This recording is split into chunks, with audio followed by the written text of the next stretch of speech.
I have some bad news. The company didn't get the contract? The money they paid us for it has gotten out. Are you serious? I'm afraid so, and I understand that there are going to be corruption charges.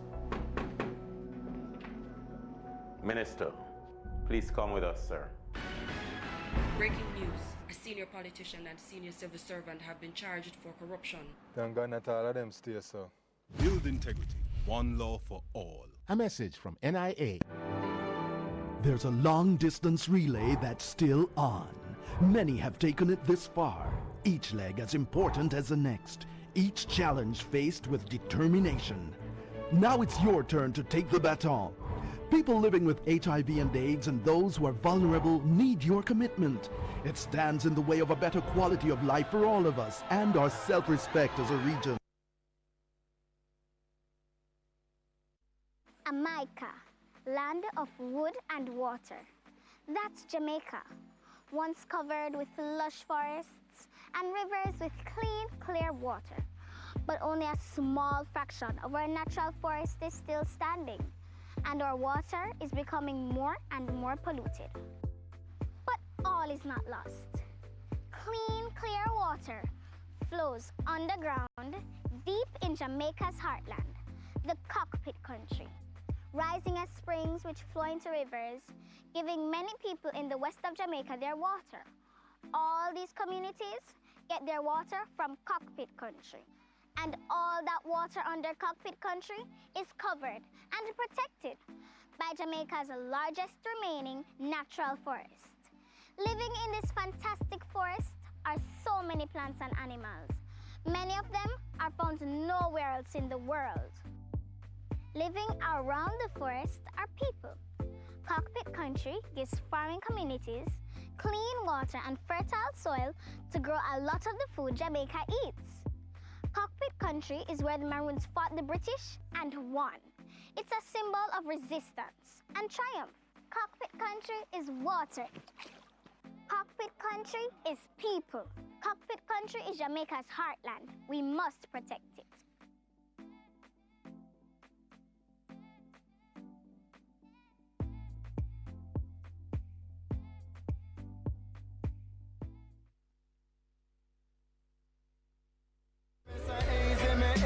Cool and me calm. Stepping on the place like a lightning storm. They up on the ready man a ring the alarm. So them coulda never try take the king for your man. Touch the stage anytime me perform then. Best believer everything me go on then. Tell Babylon keep cool and keep calm. Before them end up run up in a lightning storm. Forward a fi run when the general. I me say PBCJ we cool and we calm. Step up in a so like a lightning storm. They up on the rhythm and a ring the alarm. Say them coulda never try take the king fin upon. Inna the studio, we a perform. Best believe everything we govern. Say go tell Babylon, keep cool and keep calm. Before them go run up in a lightning storm. 5 stars said that, Rastafari. Touch the stage anytime me perform then. Best believer everything me go on then. Tell Babylon keep cool.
It's Friday, July 19. This is the news on PBCJ. I am Simone Absalom. The Bank of Jamaica, BOJ, has offered $20 million to authorized dealers and large cambios. The central bank says the move is intended to address temporary demand and supply imbalances in the foreign exchange market. Last week, BOJ sold US $30 million to the market in a similar move. There have been recent concerns about the decline in the value of the Jamaican dollar. The United States Senate on Thursday voted to confirm the nomination of Arizona businessman Donald Ray Tapia to become ambassador to Jamaica. The White House is to be notified of the Senate's decision.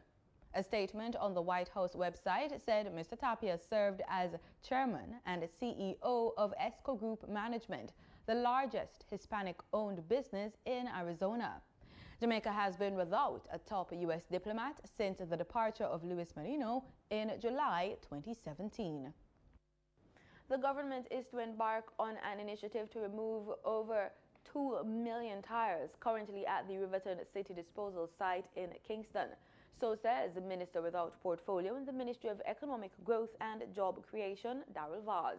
He made the disclosure during his contribution to the 2019-2020 sectoral debate in the House of Representatives on Tuesday.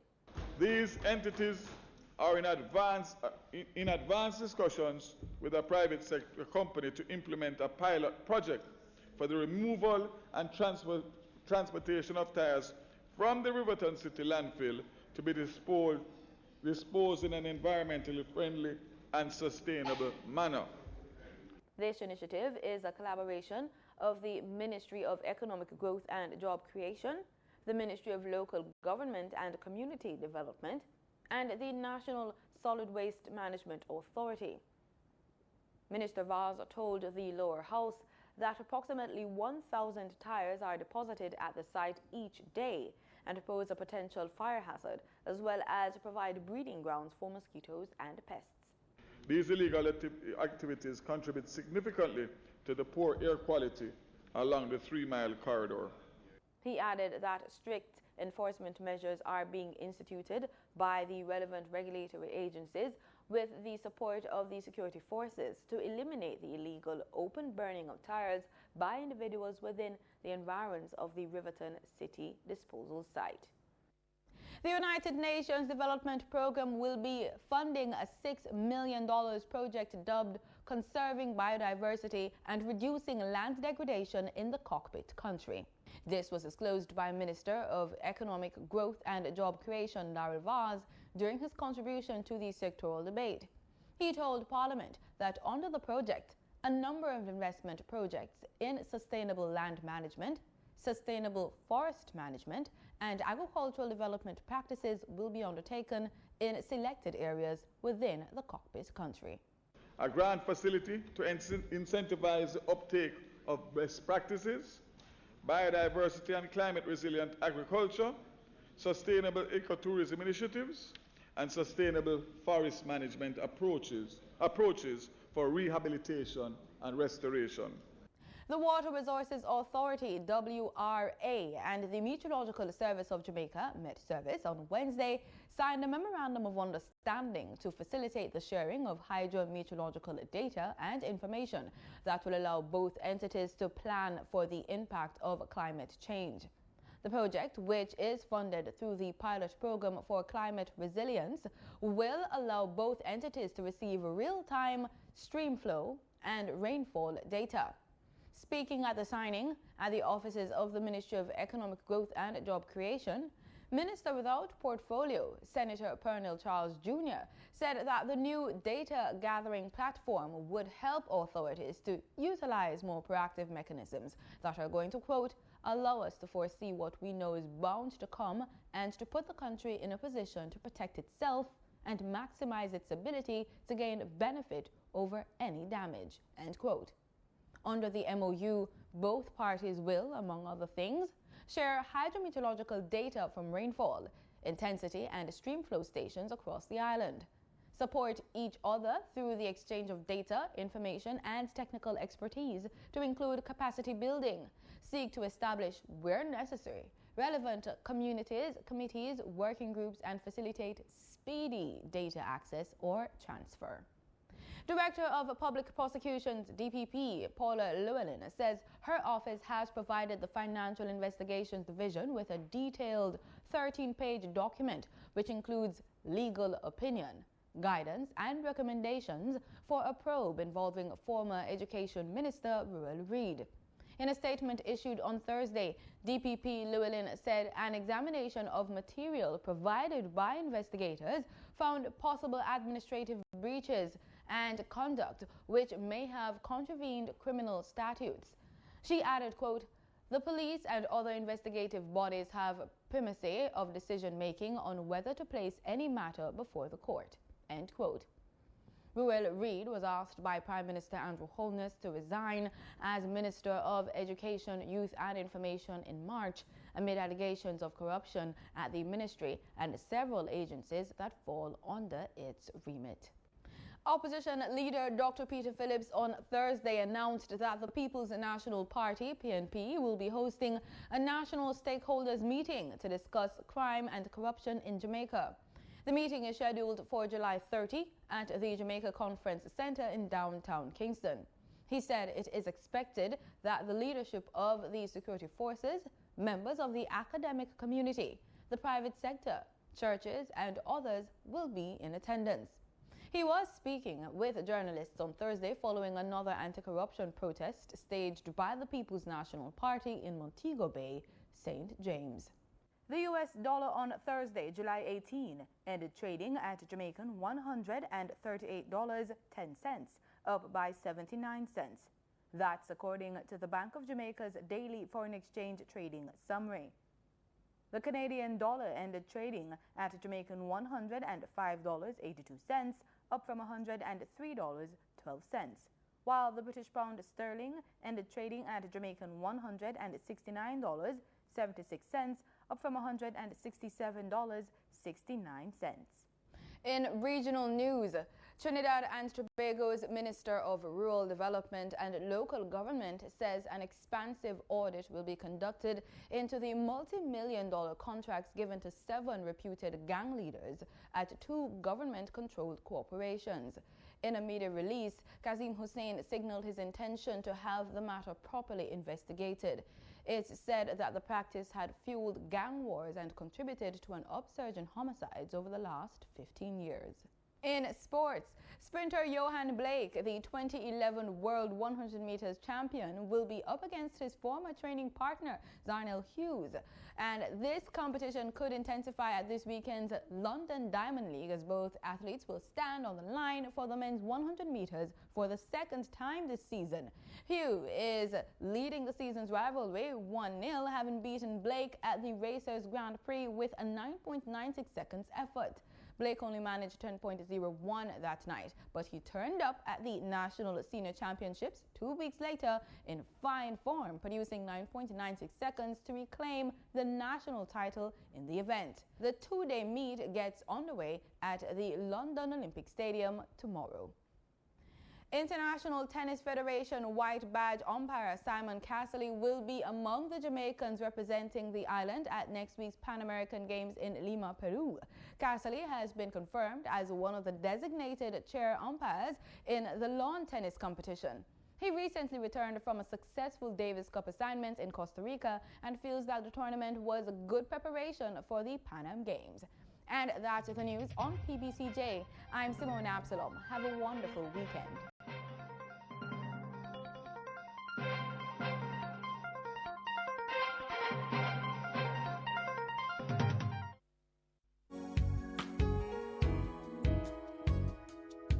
Hello, I'm Dr. Carlton Bird, Speaker Director for Breath of Life Television Ministries, and I want to encourage you to watch Breath of Life right here on PBCJ.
The corrupt are getting away too often. Help catch them now. Jamaicans must call 1-800-CORRUPT. Yes! Enforce the law. One law for all. If convicted and found guilty, lock them up. It's our money that's being wasted. Lock them up. Stop the corruption. Build integrity. A message from National Integrity Action.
Senator Brown, please. Thank you, Mr. President. I'm so happy that we have now instituted the arrangement whereby the staff members of the Parliament gets a break so they may refresh. I've long argued during debates here that we should facilitate them. I remember during the long night of the NIDS debate, I made that recommendation. But it doesn't matter who do it, I'm happy that it has taken place. Mr. President, I left my home this morning with the thought flowing from the television that 50 years ago, a human being landed on the moon and said, one small step for man, one giant leap for mankind. And I came to the Senate with that mindset, the mindset that we can achieve great things. And then it also struck me that 50 years ago, the crime level was a small step, and today it is a giant leap. So I still come with the spirit of finding accommodation. But there's an art to reach an agreement that trade unionists like Cavangale and myself know that you have to give and take.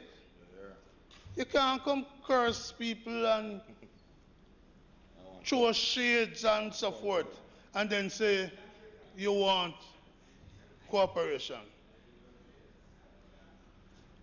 Sitting here, I am aware for this state of emergency to pass, there need to be 14 positive votes. I count, but not influenced by the count. I count that the government is too short. So they need not just one to pass the measure today. They need 3. So why not expect that we're reaching out? No, man, them not do that. Oh, them larger than life. Leaving arrogance aside and reach out for an agreement. Senator Morrison raised the point about partnership. It amazed me. When we voted, when the House voted in December not to extend the Montego Bay state of emergency. St. James state of emergency. There was call for talks, urgent talks. I well recall that on New Year's Day, the leader of the opposition, Dr. Peter Phillips, was called by the Prime Minister to come to Jamaica House. Some of us felt, leader is here, day off. But he said the national duty, despite all that was being said, required that he attended with the Prime Minister at Jamaica House. That is cooperation. That is trying to build partnership. Arising from that New Year's Day discussion, a series of follow-on was to take place. The go-betweens to set a new date for follow-up was between Colin Campbell from the office of the leader of the opposition and somebody by the name of Nestor Morgan from OPM. Colin Campbell have indicated our willingness to follow up on the meeting. One date was set, Prime Minister to go to St. Elizabeth, cancel. Other dates are set, and to date, there's been no such meeting. And so the opposition have listened to the churches, the private sector organization of Jamaica, and other grouping, and will next week convene a consultation, since the government, who should be leading it, has opted out by their conduct. A conduct influenced and informed by arrogance, which feels that they alone know the way out. So Senator Morrison is not here. But since I know what was happening, I can say the government has failed in the reach for the partnership.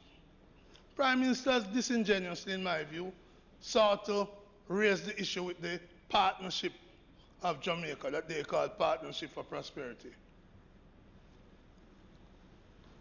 Crime affects everybody. And it would be wise for the government and the opposition and civil society to come together, which would be a small step, but could be a giant leap in our fight against crime. So I want to ask, why has the Prime Minister not been able to find a date to meet with the leader of the opposition and his team to follow up the New Year's Day discussion and to do the things which we say? Because this opposition has been very cooperative on the issue of crime. I have voted against my conscience in supporting the state of emergency. And I have voted and I have said it over and over that I don't believe the state of emergency is effective. I don't believe it's working. I don't believe it is the best thing. But I've given them their way, hoping against hope that it would succeed. It really hasn't succeeded in quelling the crime nationally. Every time we raise it and say the state of emergency, Senator Charles, can't be it. We're told by the House leader, the Senate leader on the government side, it's not a long-term fix. It's a short-term arrangement. Every one of them tell us that. It's short-term. You believe that? And now the puss has been let out of the bag. The Prime Minister says, short-term, my heck, 5 to 7 years is what we need. And my friend Senator Ronnie says, more. So be it. Can't be so be it. There's a better way. There's a different way. And we'll talk about that. So, this idea that's a short term, Mr. President, is not true. They have been telling us an untruth all along. Maybe they didn't know. Maybe they believed. the hype they were given, but now the facts have been revealed in this chamber. Mr. President, here we go again. Another extension of a state of emergency. I, personally, have on many occasions raised the issue of crime as a central issue that need to be dealt with. I went so far as to make some proposals in 2017 in my State of the Nation debate. I made some proposals. Then Ian Boyne was alive, and he chastised everybody because he said it is the extreme measures that we need. But he said at least Lambert can talk because he made some concrete suggestions. So I am on record in this chamber as trying to find ways and to reach out to get solutions to crime. I have been on record of proposing a giant committee in the House of the government and the opposition dedicated to crime reduction. I've made that proposal over and over, where they can focus. Because I find, Mr. President, that in the committees of the House, or whether it's a joint select committee or a committee of the House, the parties tend to drop the party colors and work together. Be it on the Bank of Jamaica, be it on OSHA, be it the Regulations Committee. When you break it down into committee of the House, people work together, genuine friendship develop, and positions of practical solutions emerge.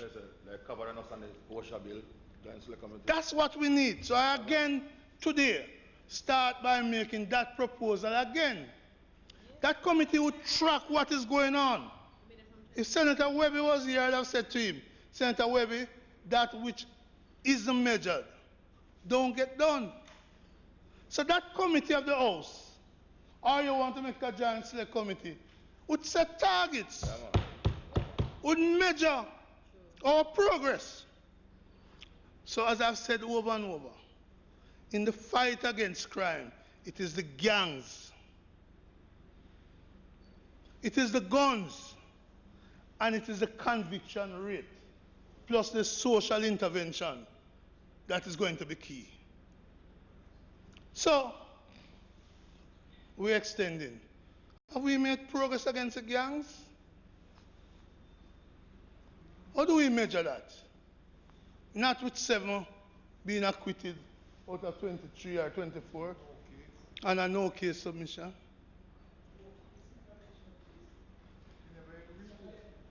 So, I have to ask the question, how do we measure success? How do we measure success about the guns? Do we set a target for how much guns we want? Or we're comfortable if the guns are just parked during the 1 year of the state of emergency? And as soon as you lift it, the guns resurface. Because we need to go get the guns. So, for me, there are things we can do together, Senator Charles. Like the Prime Minister and the leader of opposition resuming the talks of the 1st of January. That can be done. What can be done? What can be done is the committee of the House or both houses of the Parliament focus on crime reduction. They can take reports in camera. They can hear from stakeholders. And so, so they can work together. They can influence the budget process as to what the resources need to be. That's what we need. That's how we work together. And I am reaching out to you, Senate leader. I'm reaching out to all of you on that side to encourage the Prime Minister. To encourage the Prime Minister to do those things from which solutions can flow and cooperation can take place in the fight against crime. Because we on this side want to see crime reduced. See, Mr. President, it's easy. We on this side could take offense to the fact that the Prime Minister in 2015, while in opposition, spoke differently than he's speaking now as Prime Minister. Then he said, essentially, that crime fighting was easy. If you want to go to your bed, leave your window and doors open, and wake up in the morning and still be alive, just vote for the JLP. That's a simple solution they had in 2016. It wasn't that, it was an emergency, required emergency measures. No, it was just vote for me and all is well. Trump is it? No, they've come to regret that statement because it wasn't true. It was populist. It was fooling the people. It was like a scammer operating. As they do all the time. Sad thing, Mr. President, that some people believe. I still do. What has happened since 2016 March, when this government was elected, and that promise that it was easy to solve crime? No chart needed, Senator Morgan. No graphs needed, because the situation hasn't really changed much, except it's worse now. If we had reached out, so since 2016, I'm using a 3-year period, for the nation, there have been over 5,000 murders. Since 2016, there have been over 5,000 murders. 2016, 1,351. Under them, for the most part. 2017, 1,644. Under them, for all the parts. 2018, 1,287. You can add it up, and then add the 720 odd from here to now. Over 5,000 murders under them. And the minister tells us about saving lives. What about those 5,000 lives that you had a responsibility to save? What you did to save them? Nothing. Did you save those 5,000 lives? No. So don't come tell me you saved some because some people didn't die. So you saved life. Because 5,000 have died, 5,000 plus in the 3 years that they have been in power. I have no joy in noting those statistics because, Mr. President, it's not just the numbers. In that 5,000 are pastors. Pastors like James Johnson, killed in his church, 7 bullets, and all know we can't find who killed him. In that 5,000 are policemen killed and murdered. In that 5,000, Senator Braham, are soldiers, members of the Jamaica Defense Force, killed and we can't even find who killed them. In that 5,000 are farmers, teachers, businessmen, women. Mr. President, in that 5,000 are children, the precious gift of God to us.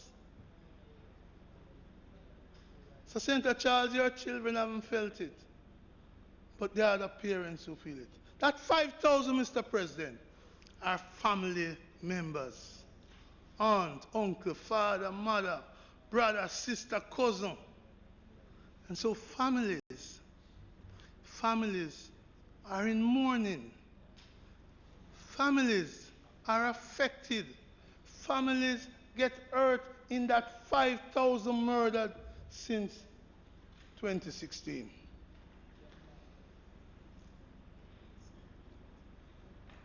Did it have to happen? Yes, there was going to be some murders. But did it have to be 5,000? Mr. President, 6 months after taking office, and having made the grand promise about sleeping with the windows and doors open, and waking up alive, which didn't happen for the teacher in Melrose Muse.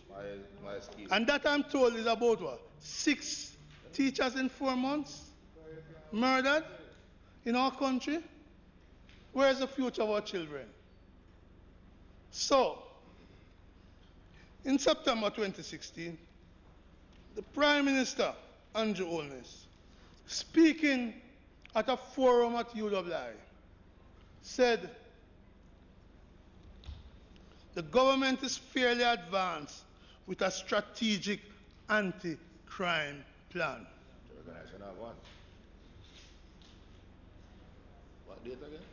In September 2016, at UWI, Andrew Holness said the government is fairly advanced with a strategic anti-crime plan. And then we saw what happened in 2017. 1,644. Mr. President, in February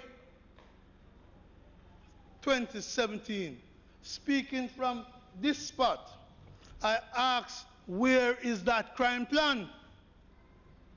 The media carried it. Where is the crime plan, Brown asks Holness? That's the headlines. And I asked today again, July 2019, where is that crime plan? So, it's clear there's no crime plan. What we're told, Mr. President, is, well, there are some pillars. The crime plan coming. Then they say, no, we can't show you the crime plan because every criminal will know the crime plan. And lo and behold, Minister Montague then, as he was in National Security, said, the new commissioner coming will come with a new crime plan. Since then, Senator Gale, 3 commissioner of police. And we can't find a plan yet. So they lose the work. We have had 2 ministers of national security, and we still can't find a plan. And Minister Charles, we have had 2 ministers of state in the Ministry of National Security, and you didn't bring the plan, and the other one sleeping too much, and can't bring the plan. So, 3 commissioners, 2 ministers, 2 ministers of state, and no crime plan. Had that crime plan been in place, Mr. President, many families would not be suffering now. Many children would not have lost their father or mother. It is the absence of that crime plan where the first duty of a government is to secure its people. What they try to do as a crime plan. 2017, September, they brought something called ZOZO, Zones of Special Operation. Senator Knight, we told them then it wouldn't work. Senator Charles, I recall, not Charles Sinclair, I recall, saying, no, the crime thing when we dealt with by ZOZO. He was not a dreamer. He was just a hopeful man. That is going to solve the problem. Prime Minister told us he had 20 other communities. Yes. All know is only 2 sources ZOZO we get. All know is only 2 sources ZOZO. And I ask myself, Where are the guns brought in under that Zozo? Where are the gangs crushed under that Zozo? Where is the conviction rate stepping up? Where is the conviction rate stepping up under that Zozo? So the measurement of success of a crime strategy, crushing the gangs, getting the guns, increasing conviction rate, is missing. They have said they're doing social intervention. But you know, Mr. President, social intervention is good. But I wonder how much of the money really reach the people. Because this government is one of the most corrupt governments in the history of the country. Mr. President, the next measure they brought was NIDS, National Identification System, which they said was part of their crime plan. But it turned out that that was unconstitutional, breaching our constitution. So Zozo, which was extreme, which took away some of the rights of the people, but not implemented beyond two Dege community. And I mean, let me put two communities. Not that communities are Dege, but the two is Dege. The two Dege. But the two is Dege. Dege too. The two is Dege, not the communities. Mr. President, after this, the next tool they come with is state of emergency. And that state of emergency, St. James first, then St. Catherine, and after St. Catherine, all over the place. This state of emergency have not cracked the gangs, they have not cracked the guns, and they have not increased the conviction rates. And they have not spread social intervention. What they have done is restrict small business people, micro business. So for me, the crime fighting measures they have advanced have not done what you need to do. If you're a businessman, if Senator Webby was here, I'd say to him, but you know, Senator Webby, if you were analyzing your business, this data, you just say you have to change course, because it's not working. Don't worry about that, man. You watch your own house. We will take care of our house, because one PNP powerful together.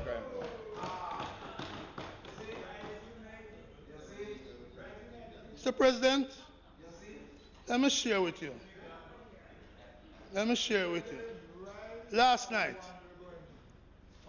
double murder in Moko, and the leader of the opposition business spoke about it. Double murder in Dunkirk, and there are no doubt other murders have taken place. Too many murders.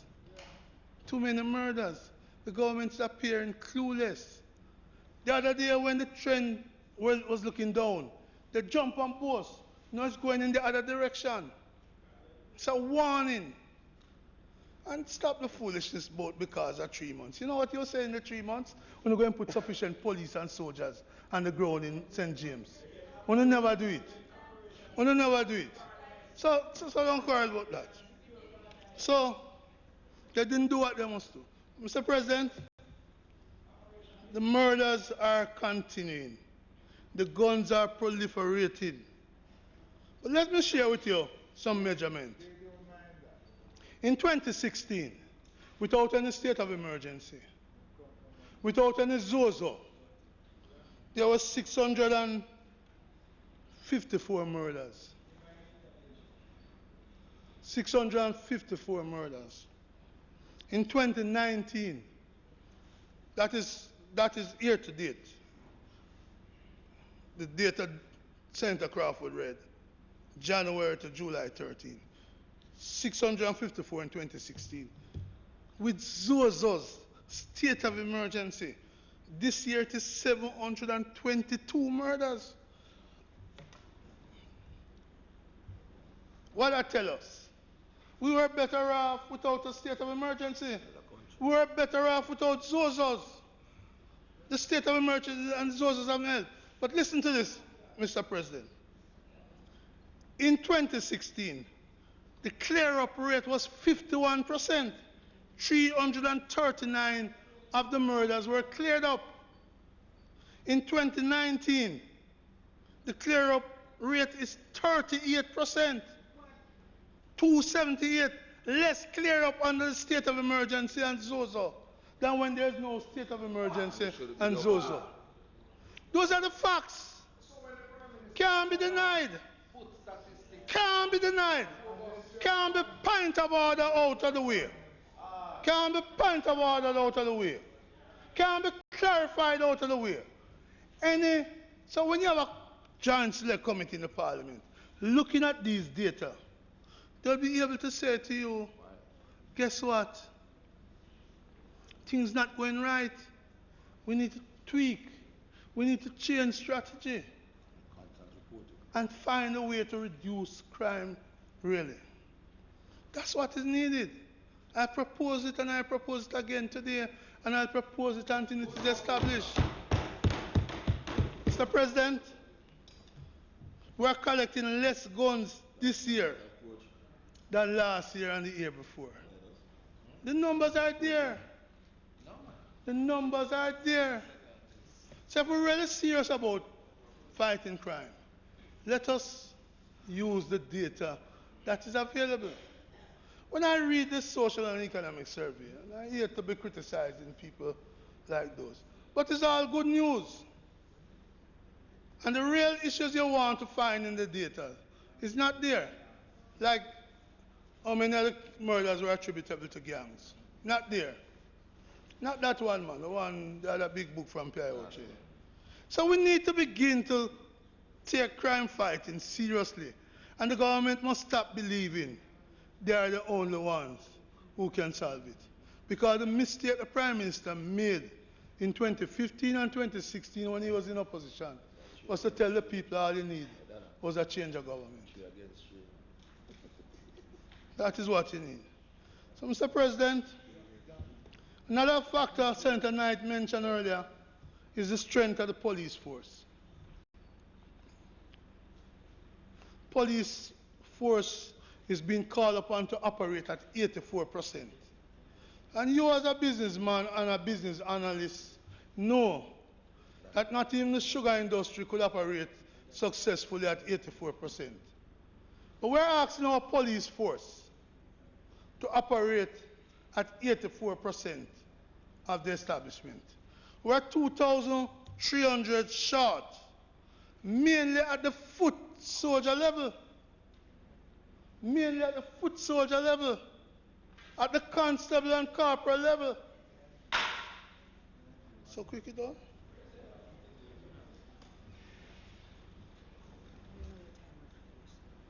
Mr. President, the Speaker's time having expired, might he be permitted to complete his presentation?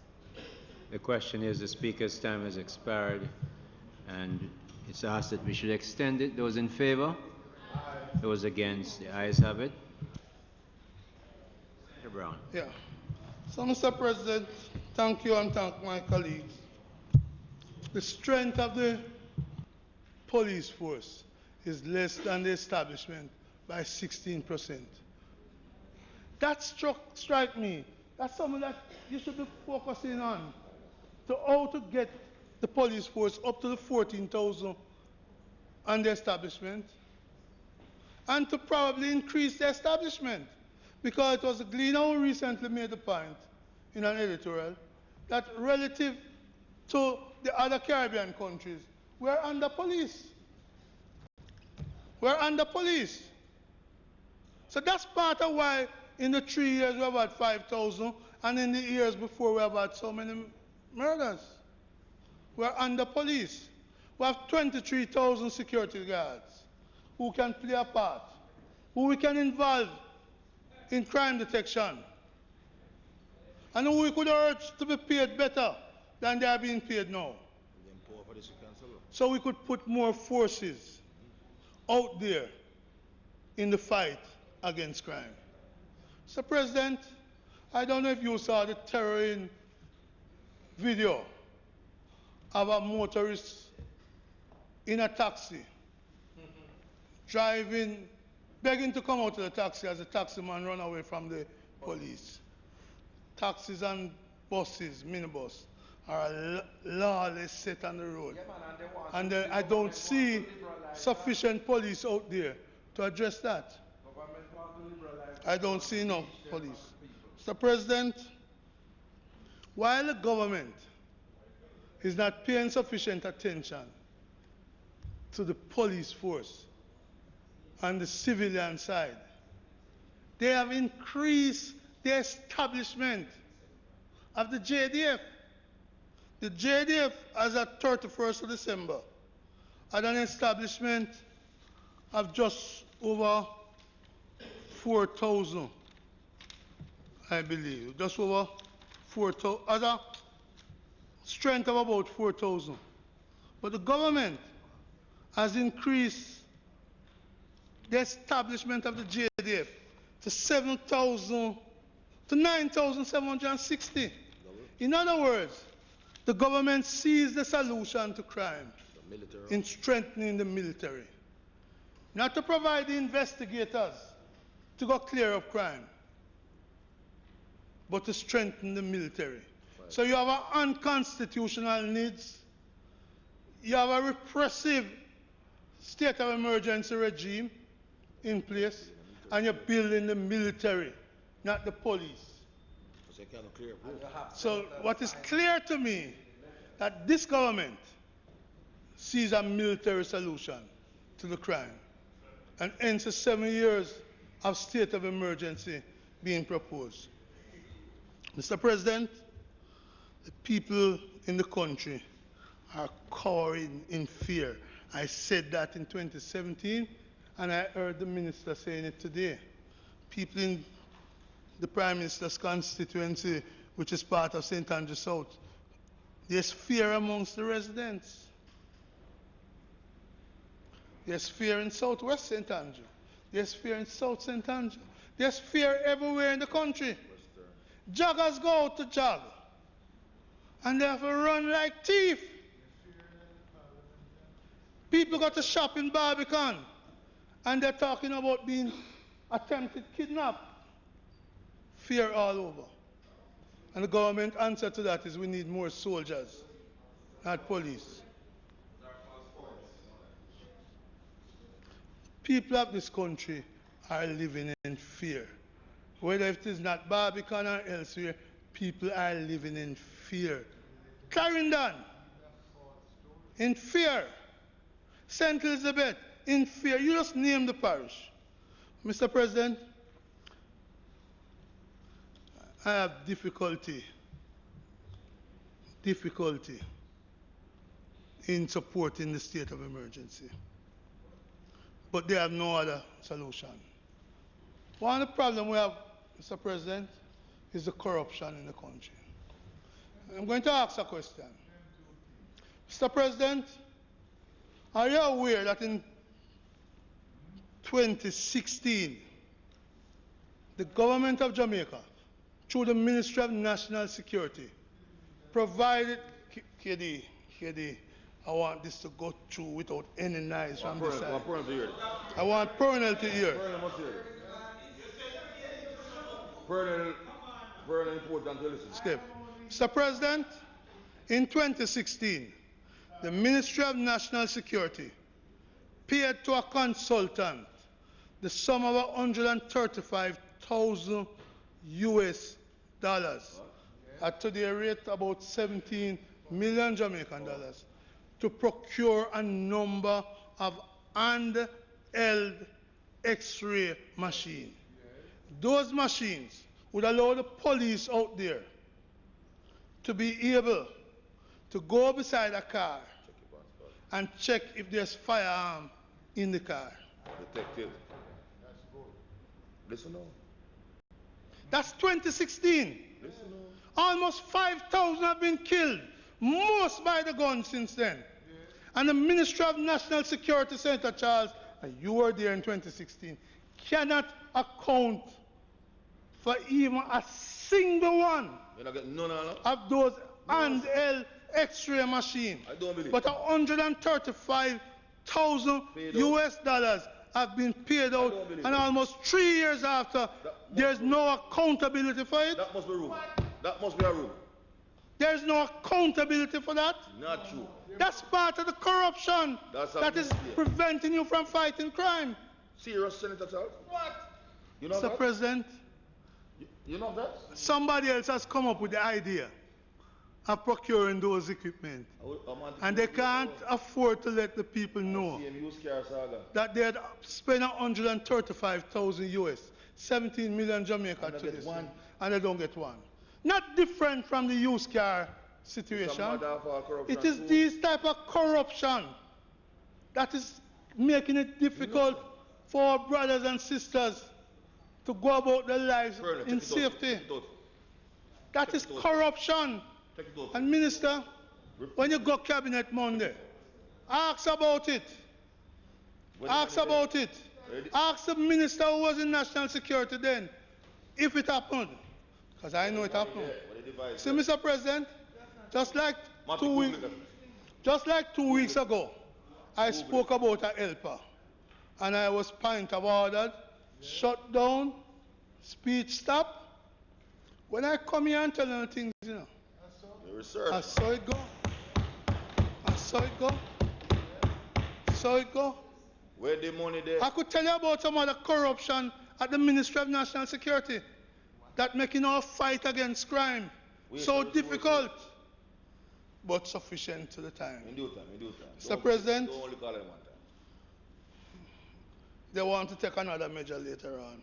Maybe I should say it now so I don't have to talk about it then. There's a double standard in Jamaica. A double standard when it comes to fighting crime. One Senator Ronnie for the helper, the same one for the driver. Raid them yard, knock them up at 4 o'clock, detain them, question them. Not trying it here, but I'm telling you some realities.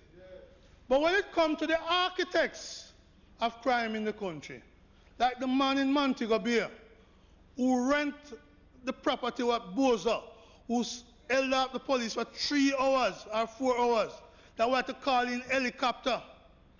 I know they can't find that man because he's not going to be raided at 4 o'clock. Question, double standard.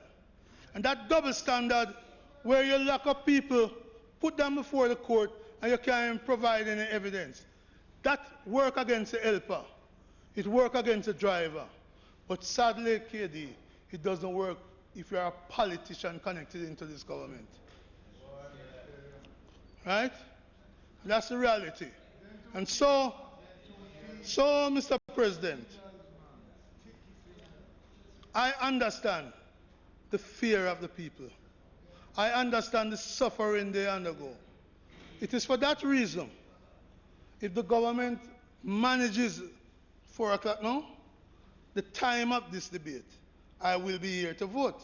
You leave at 4? But if they don't manage the time of this debate, there are other engagements I have that I need to go to. So I urge them to get to the vote quickly. I believe, Senator Knight, if they get quickly to the vote, they may be able to get the 3 they need on this side. They may be able to get the 3 on this side. It is no up, you know, Senator Charles, Chairman, I close with a story, like Senator Charles. I close with a story. I close with this story.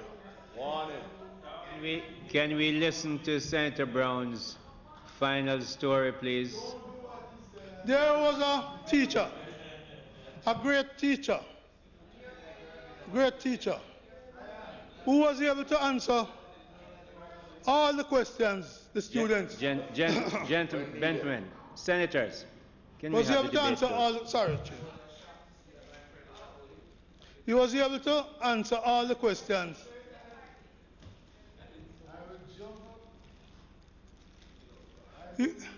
He was able to answer all the questions the students put to him. But the students decided to give him a test and see if they can outwit him. So the students got a bird, held the bird in one of them hand behind his back, and said to the teacher, "Is this bird alive or dead?" If the teacher says alive, they will squeeze the bird to death. Teacher will be wrong. If the teacher says the bird is dead, they will present the bird alive. Teacher will be wrong. Well, the great teacher answered thus: "My sons, whether the bird is alive or dead is in your hands. May it please you, because whether they get the 3 votes or not is in their hands."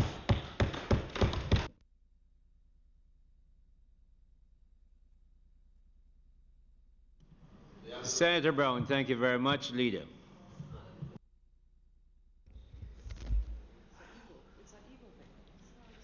Mr. President, Mr. President, the matter before us is a serious one, and we should never lose sight of that. The fact that some of the behavior that's exhibited here is unnecessary. We will just let pass, and we will focus on the seriousness of the matter before us. I just want to clarify a couple points in closing. I want to just address a few issues raised.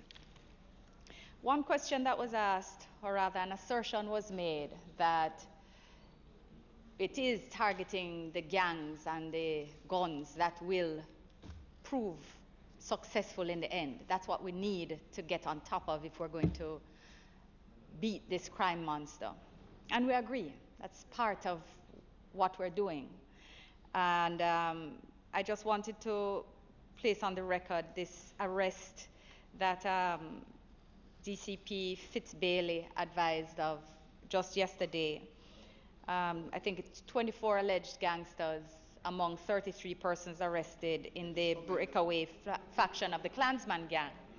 And what's important about the point is that the officer, when speaking about the matter, indicated that the space that had been provided by the state of emergency that had been imposed in St. Catherine had allowed for a great deal of the investigative work that was needed in order. So it was in fact an excellent use of the, it was in fact an excellent result. And I thought the point was worth making in light of the question that was asked and the assertion. So that is the direct connection. When we speak about the fact that the security forces Sorry, say Minister, they just a need point of space, clarification. Is that, Minister, is that the gang, the case that went to court yesterday and the judge run them to say they must go and prepare better? Is that the case you're talking? I see. but Mr. President, I wanted to also just place on record that we very much agree that being at 85% of the establishment is not a best case, which is why we're trying to recruit, which is why we've been renovating Twickenham Park, which is why we have addressed, renovated and expanded Harman Barracks, and it's why we've entered into the creative solutions with the UE in order to train more policemen. It's the importance of addressing the parallel strategies that are being implemented together with the state of emergency.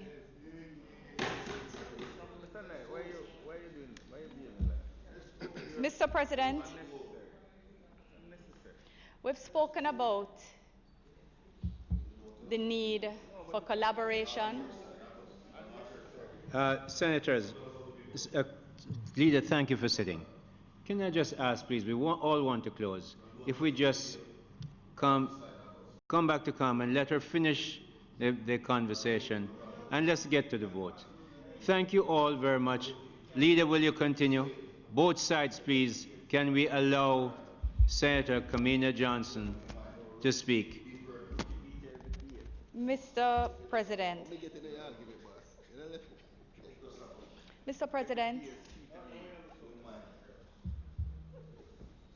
minds have clearly strayed from the matter that's at hand. And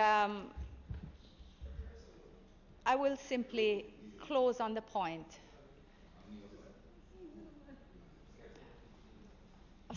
Mr. President, no, Mr. President, it's not necessary. It's not necessary. Can you just close for me? Thank you. I am really horrified, but I'm not going to go there. I'm just going to say that I ask for support of the motions which have been placed on the table.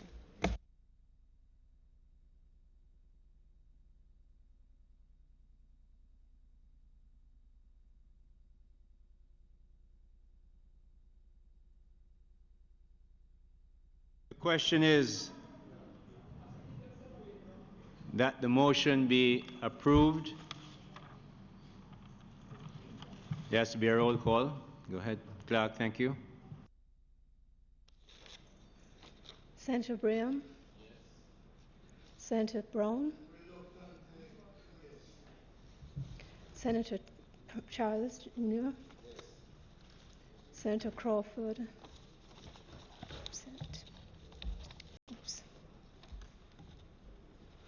Senator Fraser Binns? Senator Gale? Yes. Senator Horton?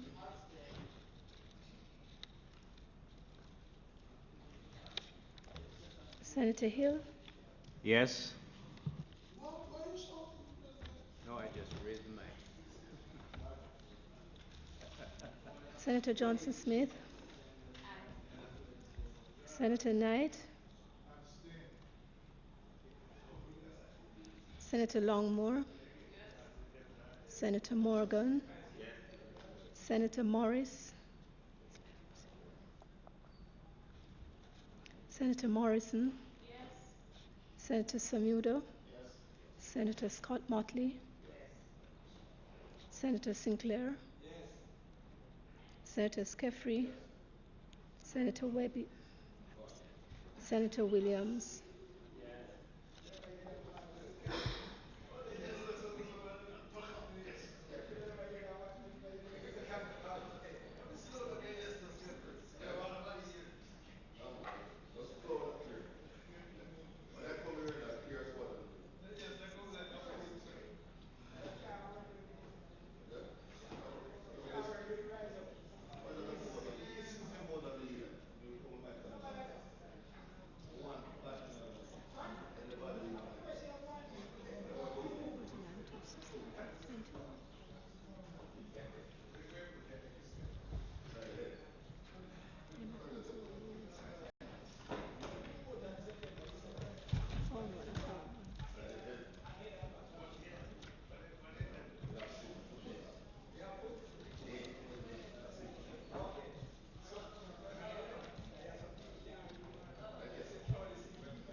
Senators, I announced the results. There were, thank you, Senator Skeffrey. If you don't mind, I'll announce. Thank you, sir. There were 14 ayes, 2 abstains or declined to vote, and 5 were absent. Therefore, the motion carries. It has been carried.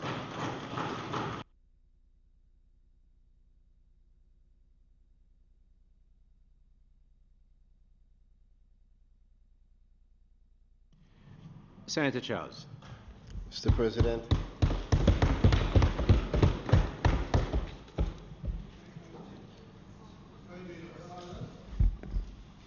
Cognizant of the time, Mr. President, I rise to present to this Honorable Senate for its consideration and affirmation 2 resolutions. One, in relation to the Interception of Communications Act, titled the Interception of Communications Amendment to First Schedule Order 2019 Resolution, and another in relation to the Proceeds of Crime Act, which is titled the Proceeds of Crime Amendment to Second Schedule Order 2019 Resolution. Mr. President, on October 24, 2018, a joint select committee was convened pursuant to Section 21 of the Criminal Justice Suppression of Criminal Organizations Act. And that joint select committee, Mr. President, heard from a number of government agencies, including MOCA, JCF, DPP's office, departments, all invited to make presentations in relation to the efficacy and efficiency of the Act. Mr. President, 2 issues were highlighted and which are before us today. That is in relation to both the Interception of Communications Act and also the Proceeds of Crime Act, that they don't allow for the interception of offenses under the Criminal Justice Suppression of Criminal Organizations Act, and that therefore amendments would be to add the list of applicable offenses in the first schedule and second schedule respectively for the Interception of Communications and the Proceeds of Crime Act. Mr. President, also very important is that upon recommendation from the opposition, for which we are grateful of course, we have also used the opportunity to also include offenses under the Law Reform Fraudulent Transactions Special Provision Act, Lot of Scamming Act, Mr. President, which would be placed in the Proceeds of Crime Act. Mr. President,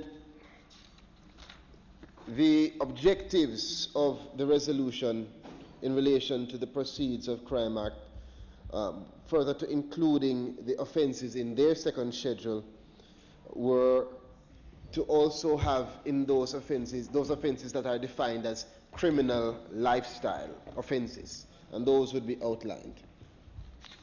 Mr. President, the offenses which are specified as criminal lifestyle offenses are those offenses which are under Part 2 of the Criminal Justice Suppression of Criminal Organization Act.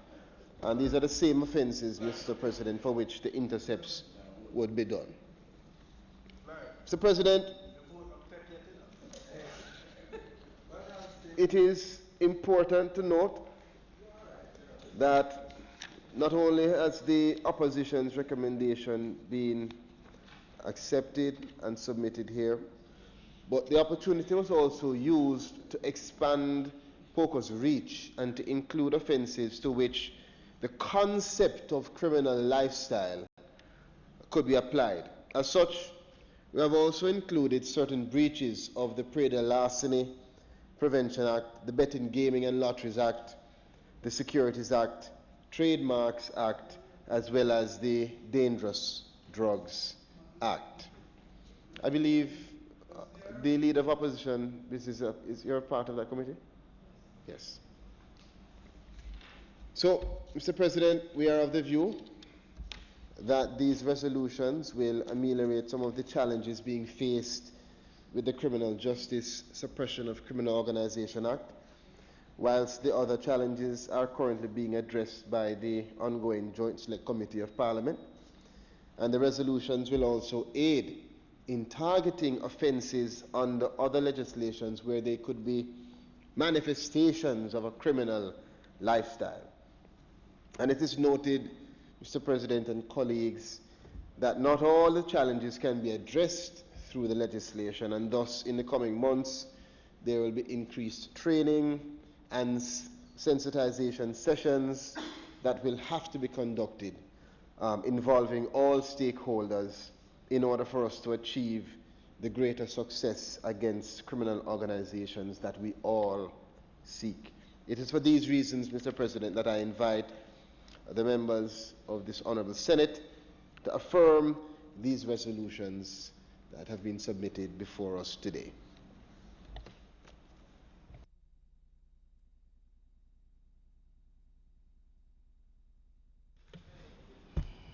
Senator Charles, thank you, and Senator Brown.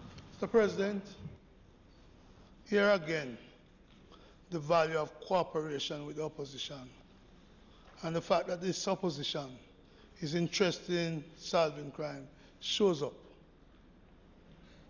The normal run of the mill would be these orders would follow the full review of the anti-gang legislation. And would take weeks, months before it comes here and before it could be operational. My understanding is that Senator Mark Golding, former Senator Mark Golding, Member of Parliament for South St. Andrew, proposed that we don't wait that long, but we take these measures out and bring them with dispatch to the Parliament. So it has our support. It has the support of the opposition, because this opposition don't want to see the 5,000 plus murders that has taken place in the last 3 years. We want to see measures. And when I proposed earlier that a committee of the Parliament be dedicated to finding solutions along with the security forces and other stakeholders, this is an example of what could come out of it. To tweak early the intercept of communication. I hope, Senator Rani, you all can see your way into working closer with the opposition in the way the opposition has worked with you. We don't believe we have all the answers, but we believe that you don't have all the answers, but together we can find a way to make our country more safe and secure. Yes, sir. Mr. President, it's not that we don't have a problem with the Intercept of Communication Act. We passed it in 2002. But in 2011, the then JLP government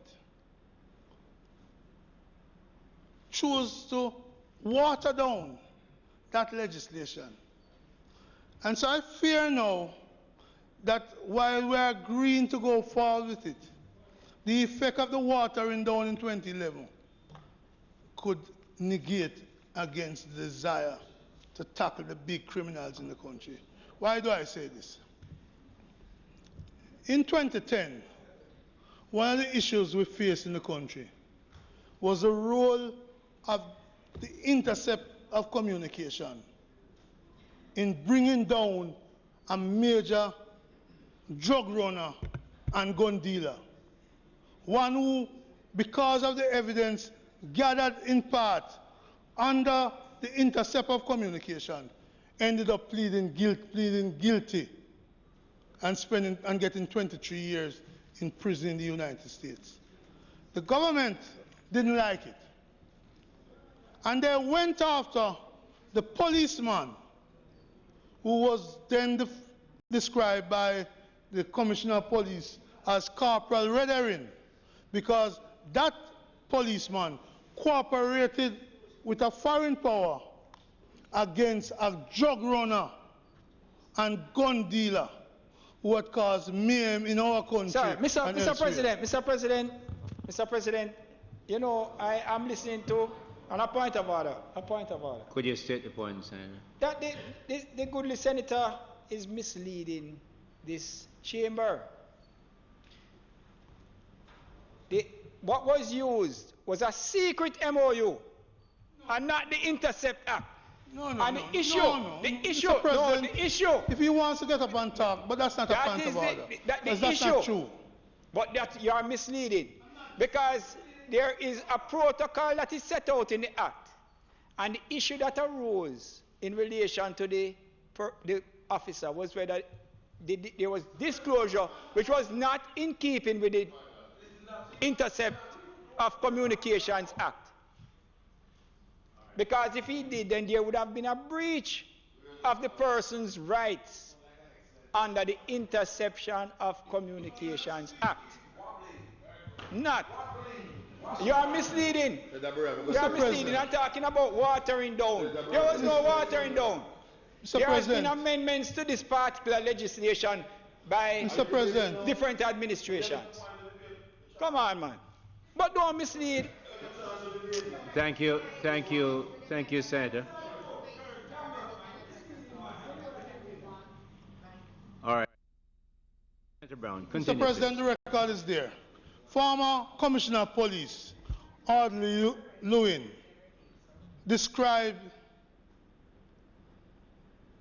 that situation where the government wanted to bring charges against the police, so much so that it changed in 2011 the Intercept of Communication Act, under which we're supporting these orders, to put the power in the hands of the politician, the minister, to determine to what extent information received can be shared with friendly power. It had nothing to do with secret MOU. It had to do with the use of the Intercept. And the records are there. Records are there in the US government. Records are there in the Ministry of Foreign Affairs, who tried to block, and the Attorney General Office, who tried to block the extradition request. That's what we're talking about. The extradition request of Dudus that led them in 2011 to change the law. So I want to make it clear. So we want... You continue now. We want, and I'd certainly love to see it go back to the state where the security force heads, just as the security force heads recommend state of emergency, decide on the level of cooperation with foreign partners. Because crime is transnational.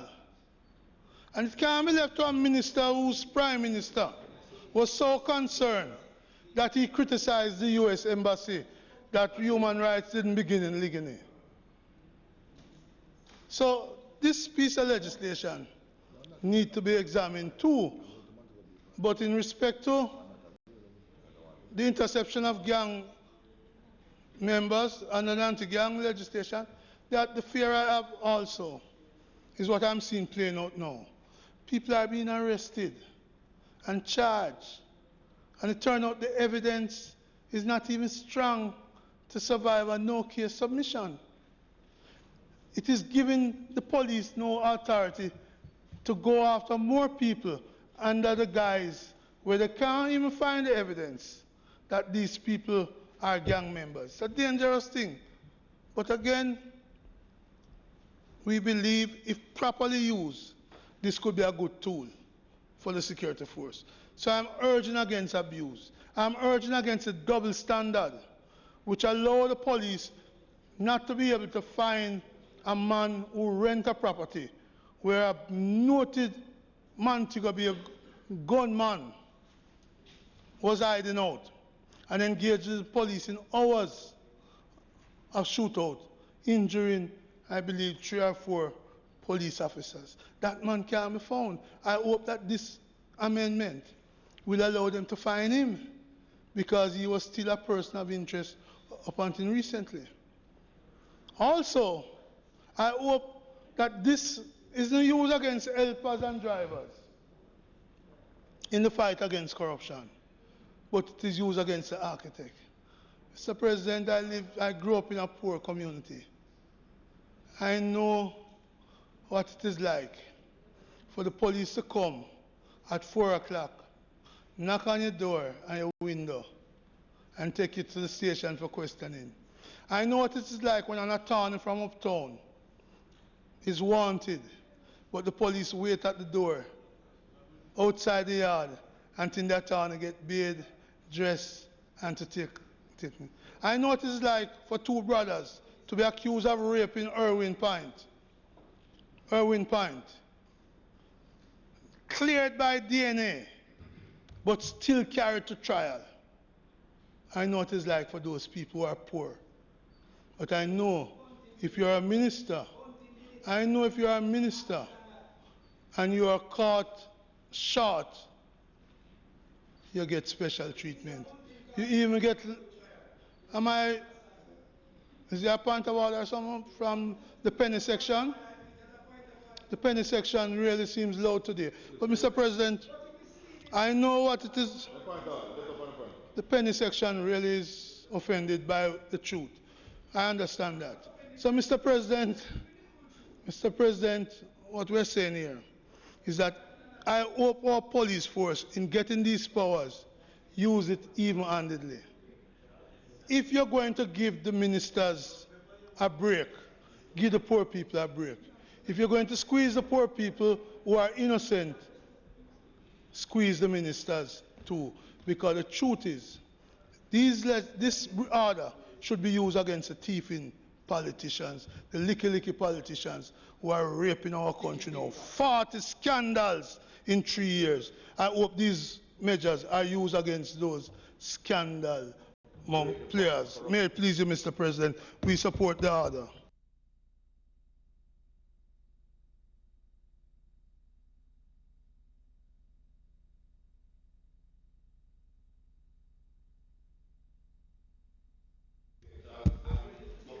Mr. President,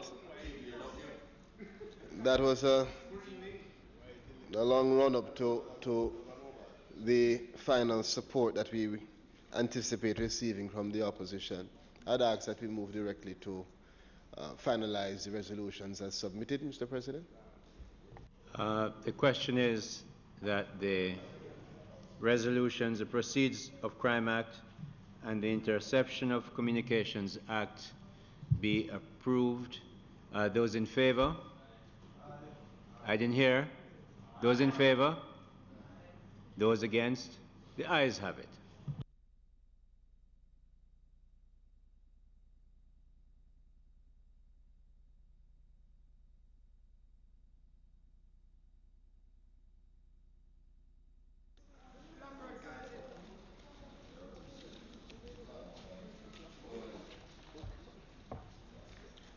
Oh boy.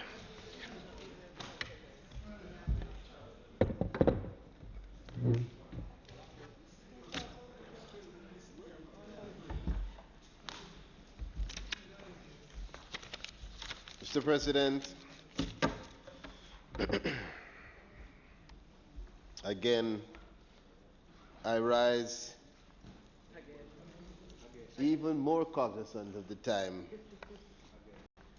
and hoping that we can move efficiently through final stages of the Tourism Workers' Pension Bill. Mr. President, at the last instance, the Senate will recall that we heard from several senators, and I want to use the opportunity again, Mr. President, to thank my colleagues for their contribution to this bill. It is a critical bill, Mr. President, which seeks to improve the welfare of our hard-working tourism workers. Mr. President, we will recall that this is the bill which we defined as a game changer. It is your indulgence.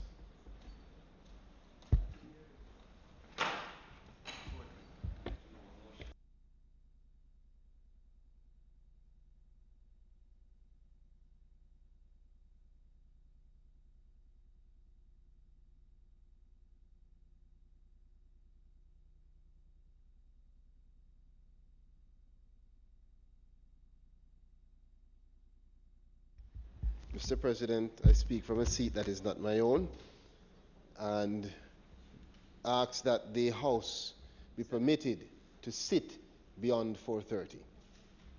The question is that the House be permitted to sit beyond 4:30 to conclude the day's business.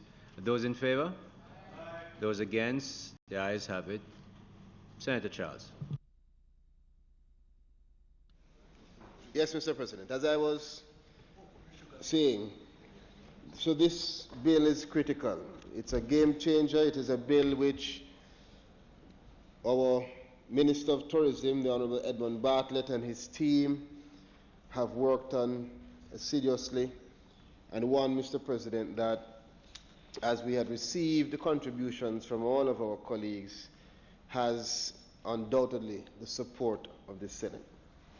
There were some issues, however, that were raised, several which were relevant, Mr. President, and which have been considered, and so there are 3 amendments to the bill. Sorry, 2 amendments to the bill, Mr. President, but I also want to utilize the opportunity to very swiftly go through some of the issues that our colleagues had raised and to respond accordingly. Mr. President, we will recall that at the last instance, Senator Crawford, who spoke on the bill, raised issue in relation to the TEF funds and whether the TEF funds should be utilized in such a way that they go to the pension fund. And at that time, I had sort of commented, but just to make it very clear, the TEF funds, Mr. President, are currently in the consolidated funds, and a request for an annual contribution does not align with the government's policy objective in relation to how we manage those funds. Mr. President, there was another issue relating to the 5% coming from the employer and the employer's contribution, and whether or not that included total remuneration. And yes, Mr. President, the contribution from the employer is to be 5% of the employee's earnings, which represents the workers' emoluments declared by the employer. Mr. President, issue was also raised with reference to clause 62 as to how a person would apply to be a tourist entity, and he said he sees no basis for appeal. That was the issue that was raised by the Senate at the time. So we have taken the Senator's suggestion into consideration as it relates to the detailed reference to appeal, and we will be making regulations for the appeal process and placing those into the bill. And one of the proposed amendments also relate to this clause 62, where in subclause 2 we will delete the paragraph F and substitute with the following, which would state the matters which may be appealed and appeals procedure, and then it will be detailed in the regulation. So that has been accepted and implemented. Mr. President, with reference to clause 2, the Senator also asked, is the craft maker a tourism worker, and can it be expanded using a similar definition of X% being within the tourism industry for the specific craft maker? And yes, the tourism worker definition is wide enough, Mr. President, to accommodate a craft maker once they fit the criteria. Additionally, guidelines will be given to the board for them to assess who is a tourism worker, and the guidelines will be placed in the regulations. Mr. President, it was Senator Webby who made reference to his question related to the selection of the board and how we select the board of trustees. And we have made note of his suggestions. I think he actually made suggestions as to 3 independent trustees with technical knowledge of how a trust operates, etc. And so those have been noted, and they can be included in the pool of persons from whom the minister will be permitted to select. Other comments and recommendations related to what we are doing about the housing for tourism workers, and I just want to state and make it very clear that the Ministry of Tourism is working in conjunction with the Ministry of Economic Growth and Job Creation and other agencies, and that we will be continuing to pursue arrangements with partners to address these issues. It has already started. There are housing schemes that have been opened in St. James that are specific and will be specifically provided to tourism workers, and other units are expected in that regard. Mr. President, another question was whether, or why rather, gratuity is taxed. And I recall several of us asking the question. All income tax, I'm advised, is taxed once it is beyond the allowable threshold. And it was stated then, but I just say it here for clarity. It was Senator Horton, I believe, Mr. President, who said that we want this pension to be properly managed by experts. And so let us make it very clear that the pension scheme will be managed by prudent managers and supervised by the Financial Services Commission. This is laid out in the bill, and so there should be no concern in that regard. Another issue is that the Senator Sinclair, I believe it was, said that he did not see anywhere in the schedule a prescribed form. And Senator Sinclair, those prescribed forms will be placed in the regulation. Yes, the regulations will be coming. Senator Skeffrey. Senator Skeffrey made reference to Clause 2, which is on page 3 for those who are referring to the bill. And he proposed for the word document to mean, in addition to information, writing anything or manner in which other information or any description is recorded or stored. He spoke of that. And just to be clear, the ministry has been advised that the definition is actually consistent with that of the Evidence Act. And so it is particular to have that alignment. But I note that in the operation, several of the issues you have been raising, not just with this legislation, but with others, are issues that I deem particularly relevant, because we have to move with the times in terms of technology and innovation and ensuring that communication is utilized and technology is utilized as best possible for efficiency. So I am advised also that insofar as the operation, that email communication and such will be utilized. It was Senator Skeffrey again who asked on the late retirement and for self-employed workers who reach 70 years whether it would be mandatory for them to finalize their contributions to the scheme. And yes, this is in keeping with the established pension principles. So they would have to, as one would stop working in order to benefit from the pension. Right? You also asked Senator Skeffrey what latitude there is for self-employed persons to continue to contribute after 70 years, which is the maximum age for late retirement. And so you heard the response also. They wouldn't be able to also. The FSC and the income tax speak specifically to a retirement date, and it must be a specific age for the scheme to get tax relief. So that is to clarify your point there. Another question was raised as to whether the government intends to be proactive and to seek to have some public notification and public education. And I can say to you, Senator Skeffrey and colleagues, the answer is yes. The ministry has actually already started the process of putting together that public education schematic that will be then used to communicate this campaign across the country. And the Honourable Minister has conducted meetings with workers in Kingston and Ocho Rios and intends to conduct sessions in Montego Bay and across the country in relation to the public education. A reference was made by Senator Screffrey also to clause 14 subsection 3 saying that it doesn't put a time frame there as to when the board should reasonably reply to the self-employed person. Those details, Senator Screffrey, will be in the regulations as well.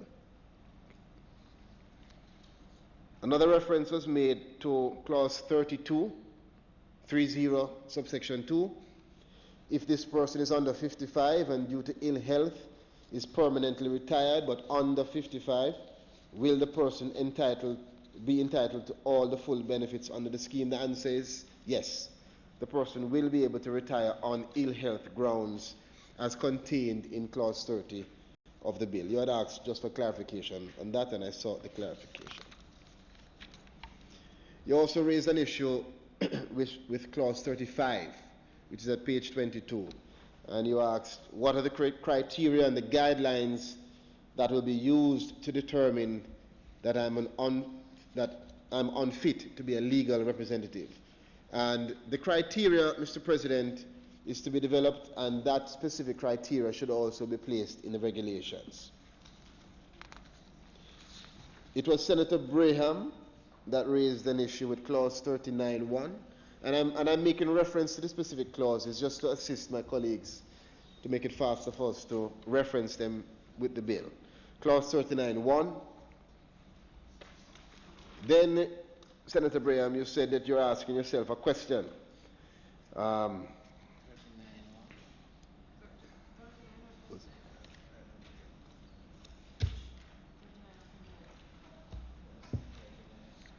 Asking a question as to, is that an excessively limited investment scope? Right, you see it?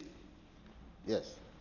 If I am told that I must invest with, does that mean that I am only entitled to access the instruments produced by those licensed institutions? So, Senator, the fund manager will be guided by the prudential investment principles and must comply with investment regulations from the Financial Services Commission. So that is why it is laid out in that manner. Senator Morris, I believe you had raised an issue with clause 9.2 as to whether we have to add another category, and that is for a member who develops a permanent disabling condition whilst attending or at work or leaving work. And I'm advised that if you're disabled, it would be covered under the ill health category.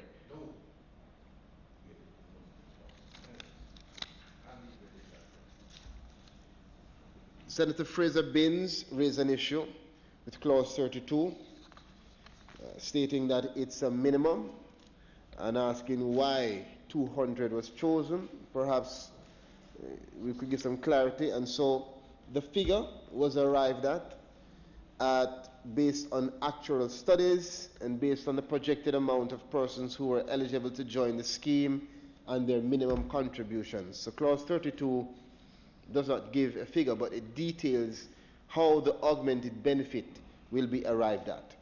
Similarly, a question was raised as it relates to clause 26 as to whether that is the intent.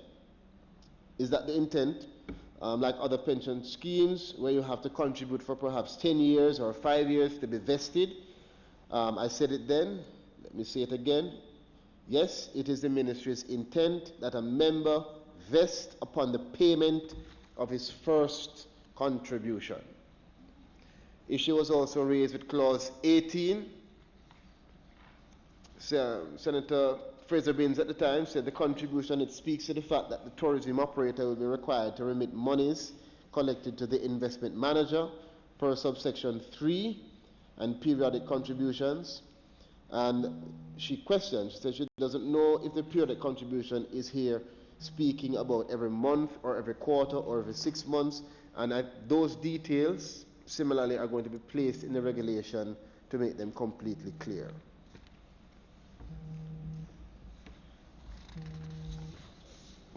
One final thing was said by Senator Fraser Binns. She also asked about clause 35.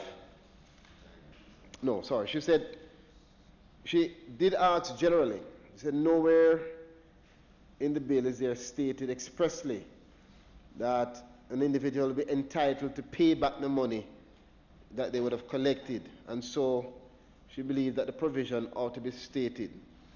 And just to be very clear, and Senator Braham, you would know, this would be double jeopardy, as he would have already been punished in that regard. Clause 35, Senator Fraser Binns referred to, said that her proposal is that a legal fee should not come out of the benefit of the minor, if you remember, particularly where a legal representative was already appointed. And the reference that she made was as to whether that fee should come then from the fund. The fund, however, is a defined contribution scheme, and the contributions would be in the member's account, and so the scheme would have no means of paying that expense, just to be very clear. Senator Motley asked about the tourism worker definition, and at the time I think we cleared that up, that the definition is wide and seeks to be as inclusive as possible. And an issue was raised, or rather a question was asked, as to whether it was intended for Jamaicans only. To be clear, it allows nationals from other countries who work in Jamaica to join the scheme as well, once you're working legally in Jamaica. Senator Longmore, you had raised the issue as it relates to health insurance, and stated that it is important to include. We agree, it is critical, it's important, but that will be addressed in a separate bill. It wouldn't be in this bill. Senator Gale, your comment, sir, was that you didn't want it to be left up to the minister to select the representatives from the interest groups. And similar comment as that raised by Senator Webby, and the suggestions were noted, considered. The wording is wide enough, Senator Gale, to allow the minister to choose from the wide selection of persons that you referred to, as well as Senator Webby. There are 3 amendments. Those are just some of the general responses, Mr. President, but there are 3 specific amendments which you would have before you. I'm assuming that they were, 2 that were sent to you. And so, Mr. President, in that regard, I would ask that the bill... Okay. Mr. President, I would ask that we move to committee stage so that we can treat with the amendments. And again, Mr. President, I want to thank my colleagues because, as you would have heard, the recommendations that they made did have an impact on how we proceeded with the bill, and have actually assisted greatly in how we will be operating the public education campaign and other aspects of advancing the bill. Your request is that the bill be read a second time. Yes. Yes, Mr. President. The question is that the bill be read a second time. Those in favor? Those against? The ayes have it. Clerk will now read the bill.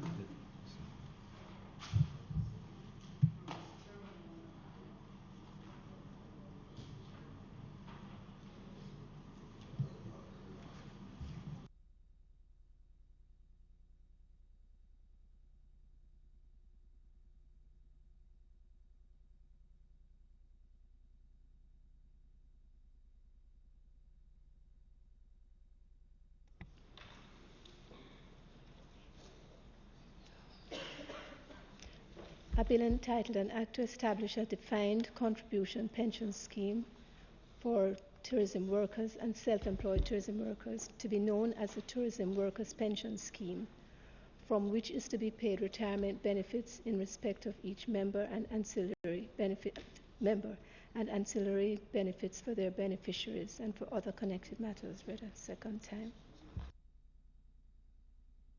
The Senate will now resolve itself into a committee of the whole Senate to consider the bill clause by clause.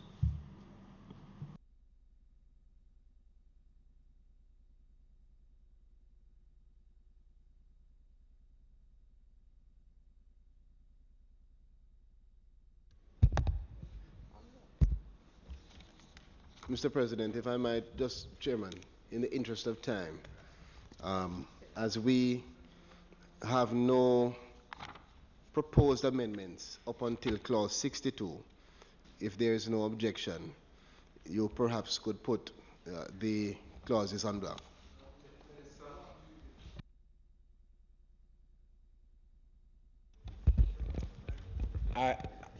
Yes, Minister, I have a concern at 9.2. So it can take 1 to 8.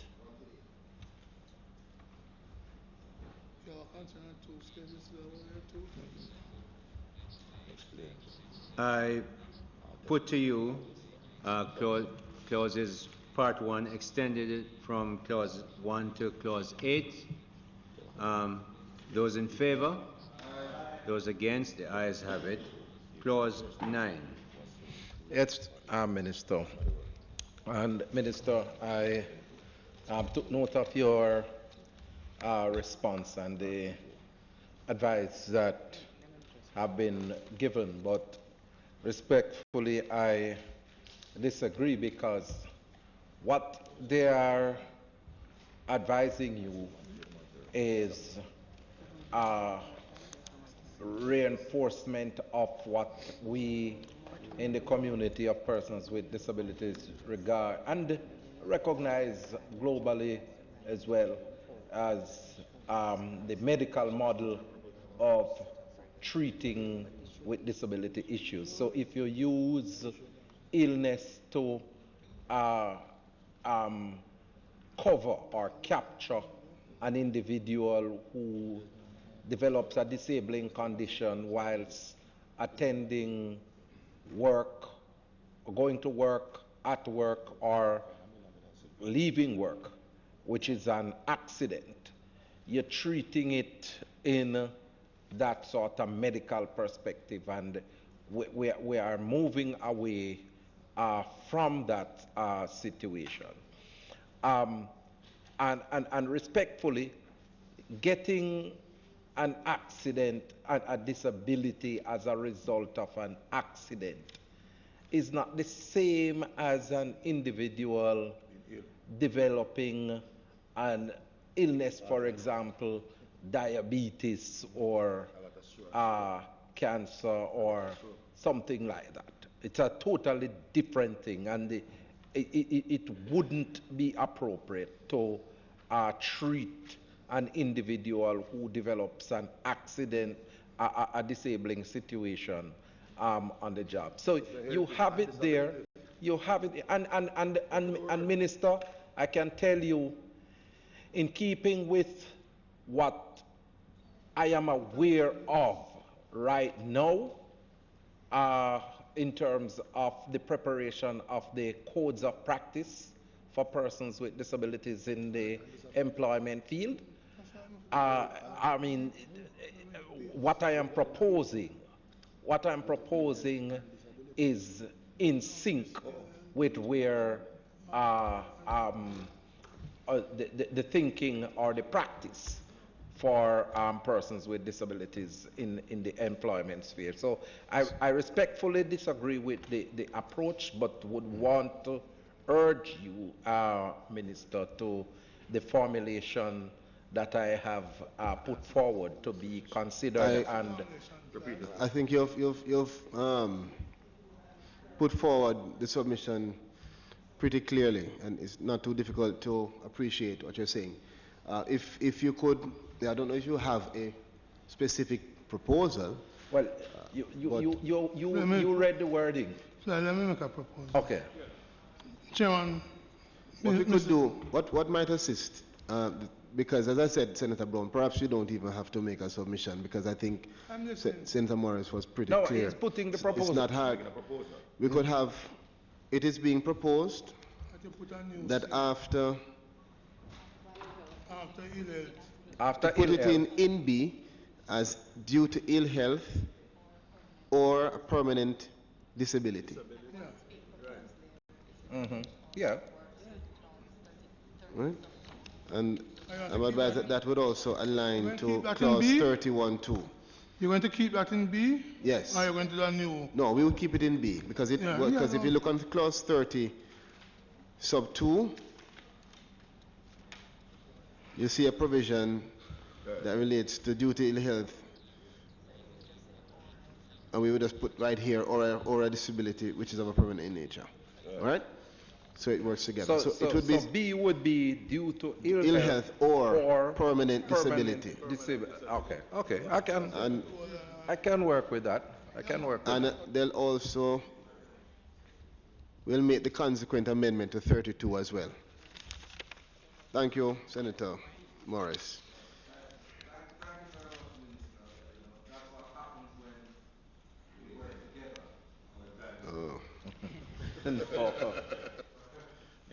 All right, so Chairman, that is, we put 1 to 8.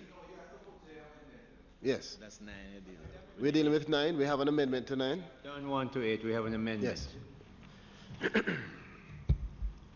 The question is that the clause 9 be amended as outlined. Those in favor? Aye. Those against? The ayes have it. A correction, Mr. President, if we could just say or a disability, not permanent. Just put ill health or a disability. Put that amendment. I put the amendment again as amended. Yes. I put the amendment to the amendment. Yes. Of clause 9. Those in favor? Aye. Those against? The ayes have it. I put the clause 9 as amended. Those in favor? Aye. Those against? The ayes have it. We'll ask then, Mr. Chairman, that we have clause 10 to 29. No, Mr. Chair. Clause 15.2. I raised that in the debate, but I didn't get a clarification. Clause 15.2, when you speak about the ordinary residents in Jamaica and the continuous period of 6 months before they can be admitted to the scheme. That definition, Senator, is actually in keeping with the guidelines of the Financial Services Commission in respect of pensions. Let's put 10 to 14 then. For 15.2, it speaks to a person who is over 8. That is actually in keeping with the FSC guidelines for pension. Okay. You had a question, Senator Brown? You can put 10 to 29. 20. 10 to 29. 10 to 20. 10 to 20, Mr. Chairman. The question is that clauses 10 to 20 may be approved. Those in favor? Aye. Those against? The ayes have it. Yeah, Mr. Chair, clause 21. As I read, I just want some clarification. Can I speak to if the person fails to pay over the specific contribution, a fine not exceeding $3 million, and then interest payment and so on? What if at the end of the day the person still has not paid over the fine and so on? What is the redress for the contributor? Is it that he or she will just lose that sum? Or there's no other recourse as I see here in the clause? Well, I imagine they will be utilizing the justice system. We have a civil system that they would be able to utilize. So the contributor would have to take up that as a personal case, quote unquote. It's not uncommon. No, I'm not saying it's uncommon. Yes. I just want to, I'm seeking clarity. Remember, part of exercise here is public education for the tourism worker. Many of these persons are not familiar with the justice system. So it's while we pass the classes, how we get the understanding. Yes. But in the spirit. But if he can't, he doesn't pay the contribution, doesn't pay the, so in other words, I must look at the case. Yes, he didn't pay the contribution, but the court fines $1 million or the maximum, and the person still doesn't pay that maximum. Well, I suspect. What's the next step even in case of the first Alright. breach. The fine, I suppose, is what would encourage a person to ensure that they make the payment. But just with NHT, if there is a deduction that is made that is not paid over, the person would have to bring a civil claim against them for the sums deducted. So I don't think there's any difference. Mr. President, Chairman, too often the workers in this country lose out by cheating employers. We have moved the issues in court now to be responsive to the victim. I mean, I've seen laws come here where restitution are part of the scheme of the legislation. And so in this case, I'd like to see the judge in taking this decision as to what the fine is and so.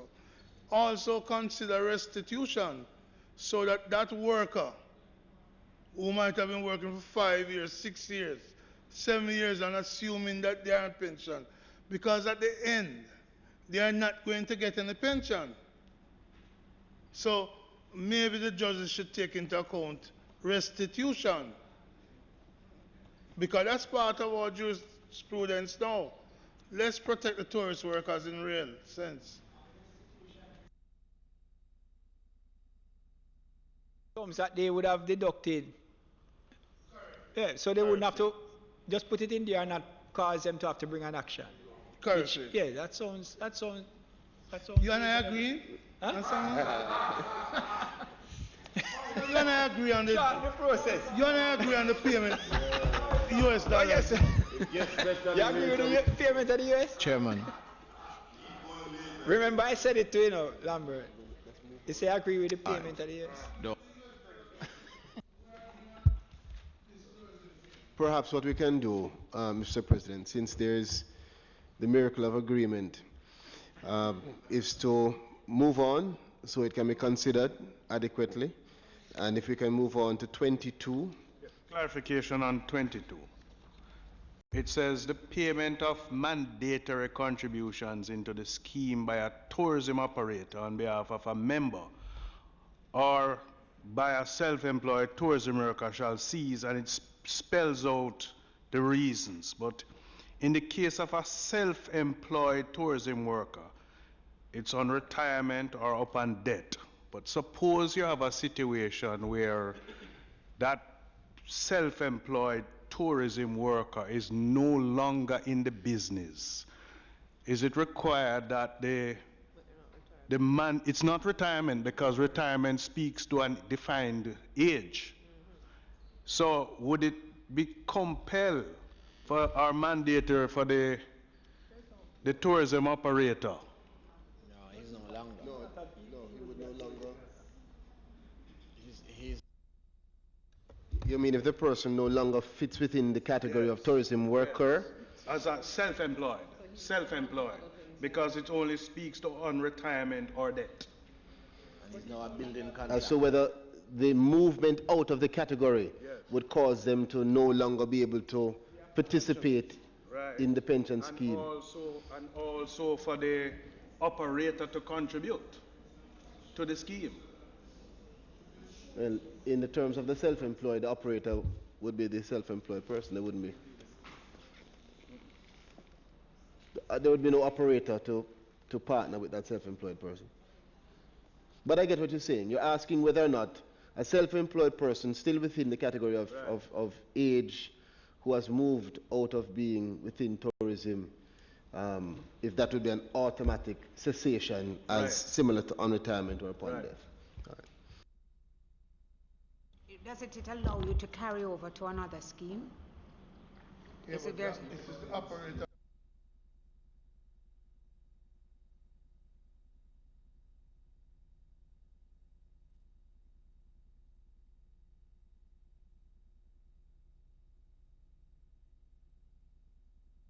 I'm clarifying about the self-employed. You get clarity. But I don't know the context. That's it, Mr. Chairman. As we see clarity, just to be clear on it, If we could move on to clause 23 then. Just before you move to 23, as part of your public education, it's going to be important to explain 22A1 that is not limited to dismissal. If somebody resigned, for example, because people might say termination and read termination as one with dismissal, whereas it's broader than just dismissal. Yeah, and that includes resignation, etc. Comment accepted and considered, but it's a word of wide definition. Yes. But he's asking for it to be a part of the public education campaign. No, that's fine. That's fine. That's fine.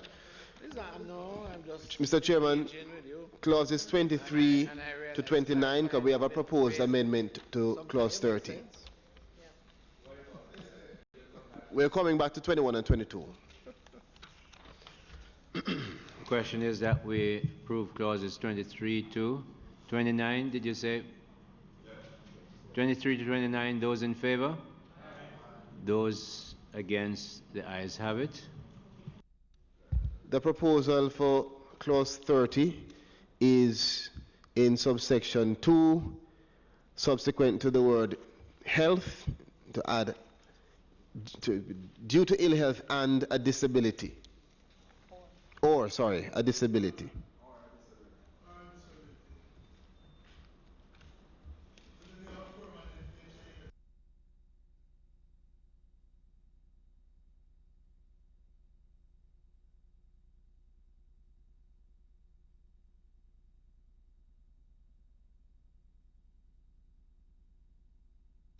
Minister, could you remind me what was the comment on 31.3?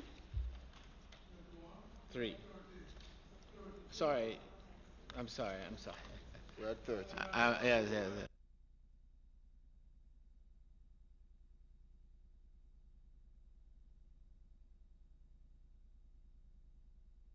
So we'll put that amendment, Mr. Chairman. 30. The question is that we approve the amendment to clause 30. Those in favor? Aye. Those against? The ayes have it. Put the clause. The question is that we put clause 30 as amended. Those in favor? Those against? The ayes have it. Senator Charles?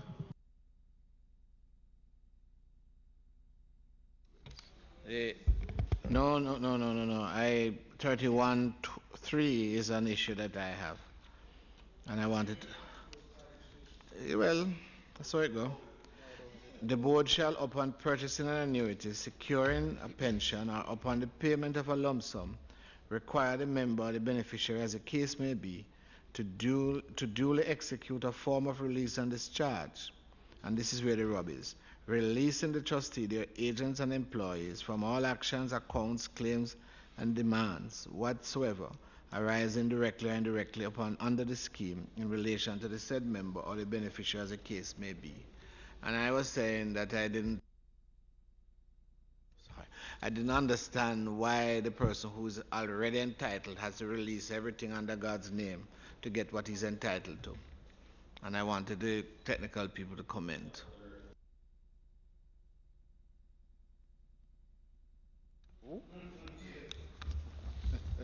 So we will consider what Senator Braham has said in relation to 31.3, Mr. Chairman, and respond accordingly thereafter. So if you could move to, so we have 3 that we're going back to. Yes. 32 to 61. No, some clarification on clause 39, subsection 2. So 32 to 38, Yes. 31 to 38? 32 to 38. I put clauses 32 to 38 for approval. Those in favor? Those against? The ayes have it. Yeah, when you're in subsection 2, where the proposal is that the same person could be appointed as the administrator and investment manager. And I made a recommendation to delete and to separate both for good order and to ensure that we can do proper assessment and so on. Why is that proposal not accepted? Transparency, accountability, 39 subsection 2, page 24 at the top. No man, 39. The specific clause is started from 37 to the functions of both. But the specific clause is that the same person may be appointed as the administrator. Do I know it is me, so it's not mandatory, it's not shall, but I realize it wasn't accepted, but for transparency, good order, giving us a new scheme developing, and for persons to have a clear line of demarcation in the roles and functions so we can assess them as we move forward and giving the role.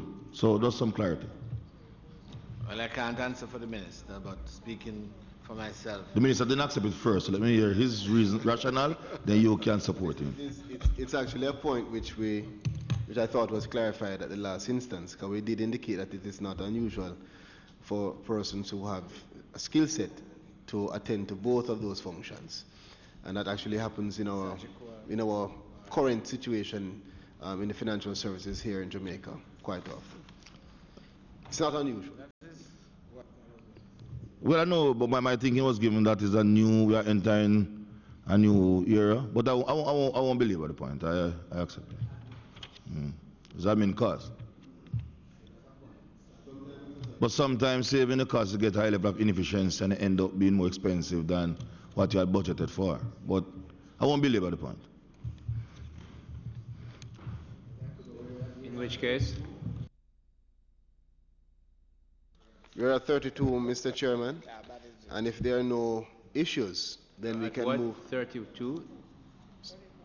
We approved to 38. Sorry, 39, my apologies. And if there are no issues, then, or matters to be raised, we can move up to 61. Are there any? It doesn't look so, sir. All right, so 39 to 61, Mr. Chairman.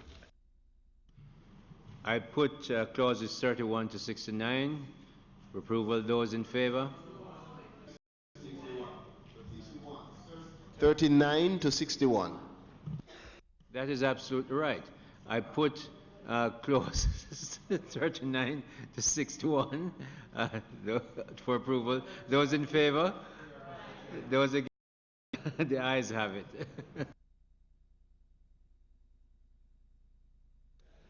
Mr. Chairman, we have at clause 62 a proposed amendment which is on the list of amendments. In subclause 2, delete paragraph F and substitute therefore the following. F, the matters which may be appealed and appeals procedures, which I had stated will be detailed in the regulations. I put the amendment to clause 62 for approval. Those in favor? Those against? The ayes have it. I put clause 62 as amended for approval. Those in favor? Those against? The ayes have it. Senator Charles. Mr. Chairman, I'd ask that you put clause 63, and then we have an amendment for the first schedule. I put clause 63 for approval. Those in favor? Those against? The ayes have it. Mr. Chair, just before you go to the first schedule, this bill doesn't have any review clause. Is it your intention not to have that possibility?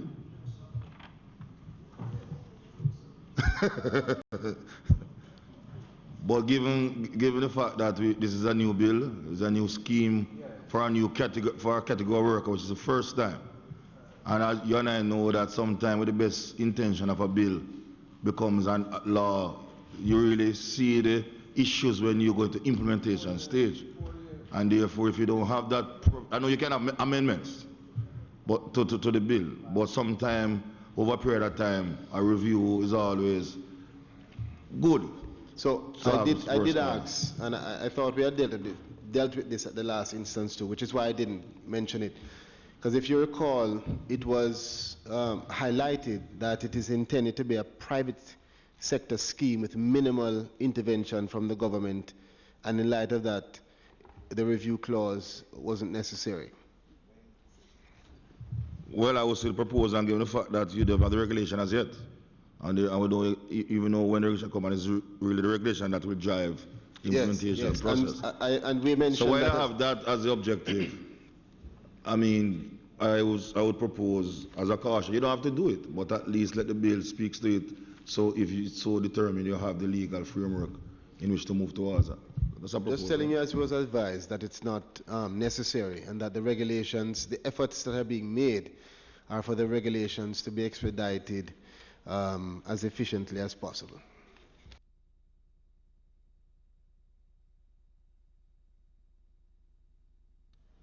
That said, Mr. Chairman, we are at the first schedule, and there is a proposed amendment which is on the list of amendments for the first schedule, such that in paragraph 2.1, it is being proposed that we delete the words "one of the trustees" to be chairperson, and substitute therefore the words "a chairperson and a deputy chairperson from among the members of the board of trustees." Before you put the clause, point raised by Senator Gill and Senator Webby also gave some support about guaranteeing a worker representing. Senator Skeffler also made that point.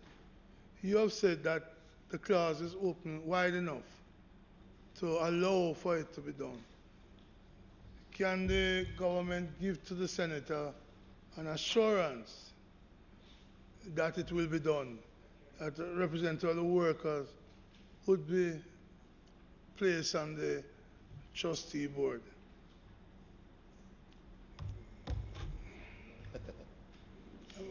Yeah, an assurance from the government can be given to us in the Senate now that that will be done. You said wide enough so it could be done.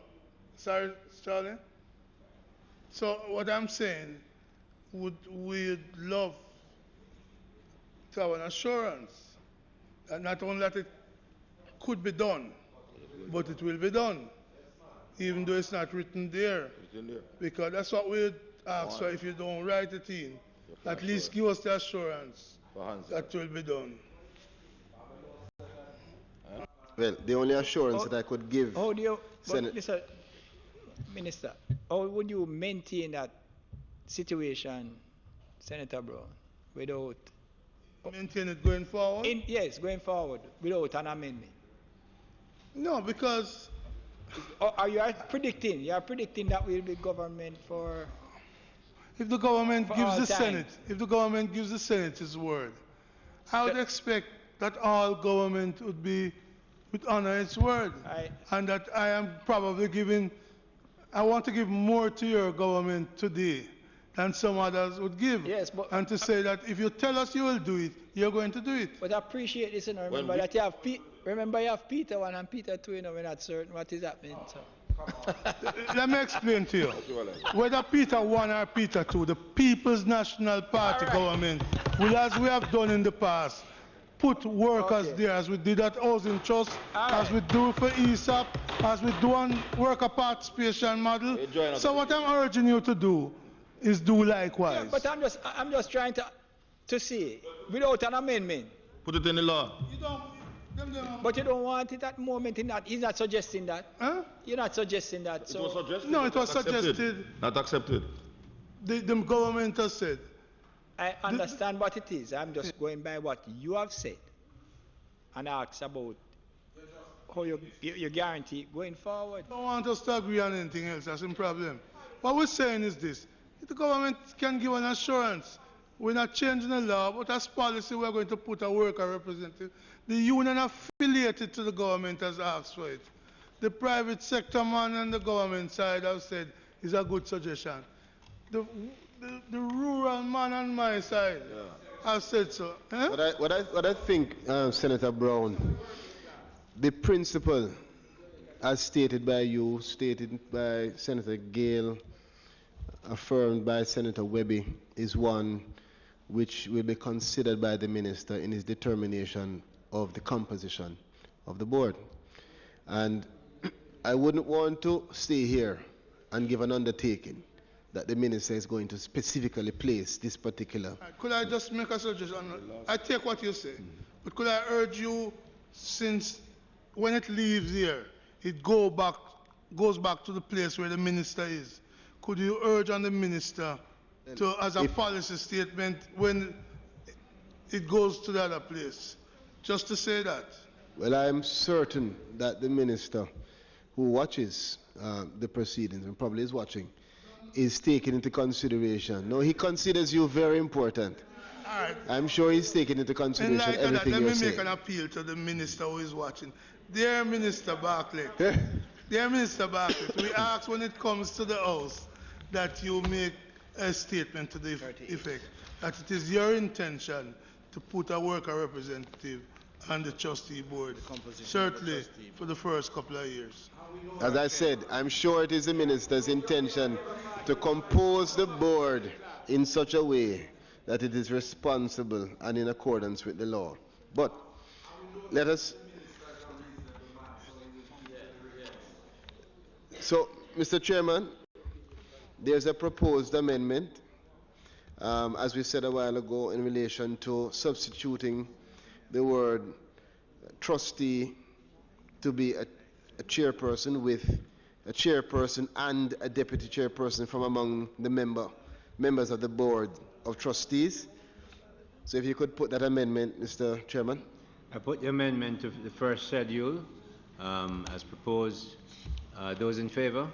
Aye. Those against? The ayes have it. I put the first schedule as amended. Those in favor? Aye. Those against? The ayes have it.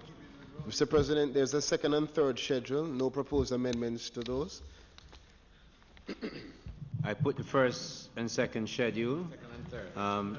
Second and third? Sorry, that's true. I put the second and third schedules for your approval. Those in favor? Aye. Those against? The ayes have it.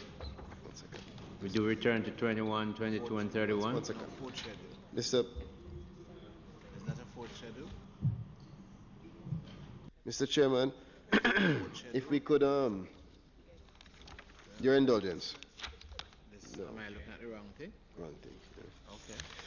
If we could return to clause 31.3, just to clarify for Senator Braham, who raised an issue as it relates to the release and discharge, just to indicate that I'm advised it is a liability issue and it is accepted procedure in the industry.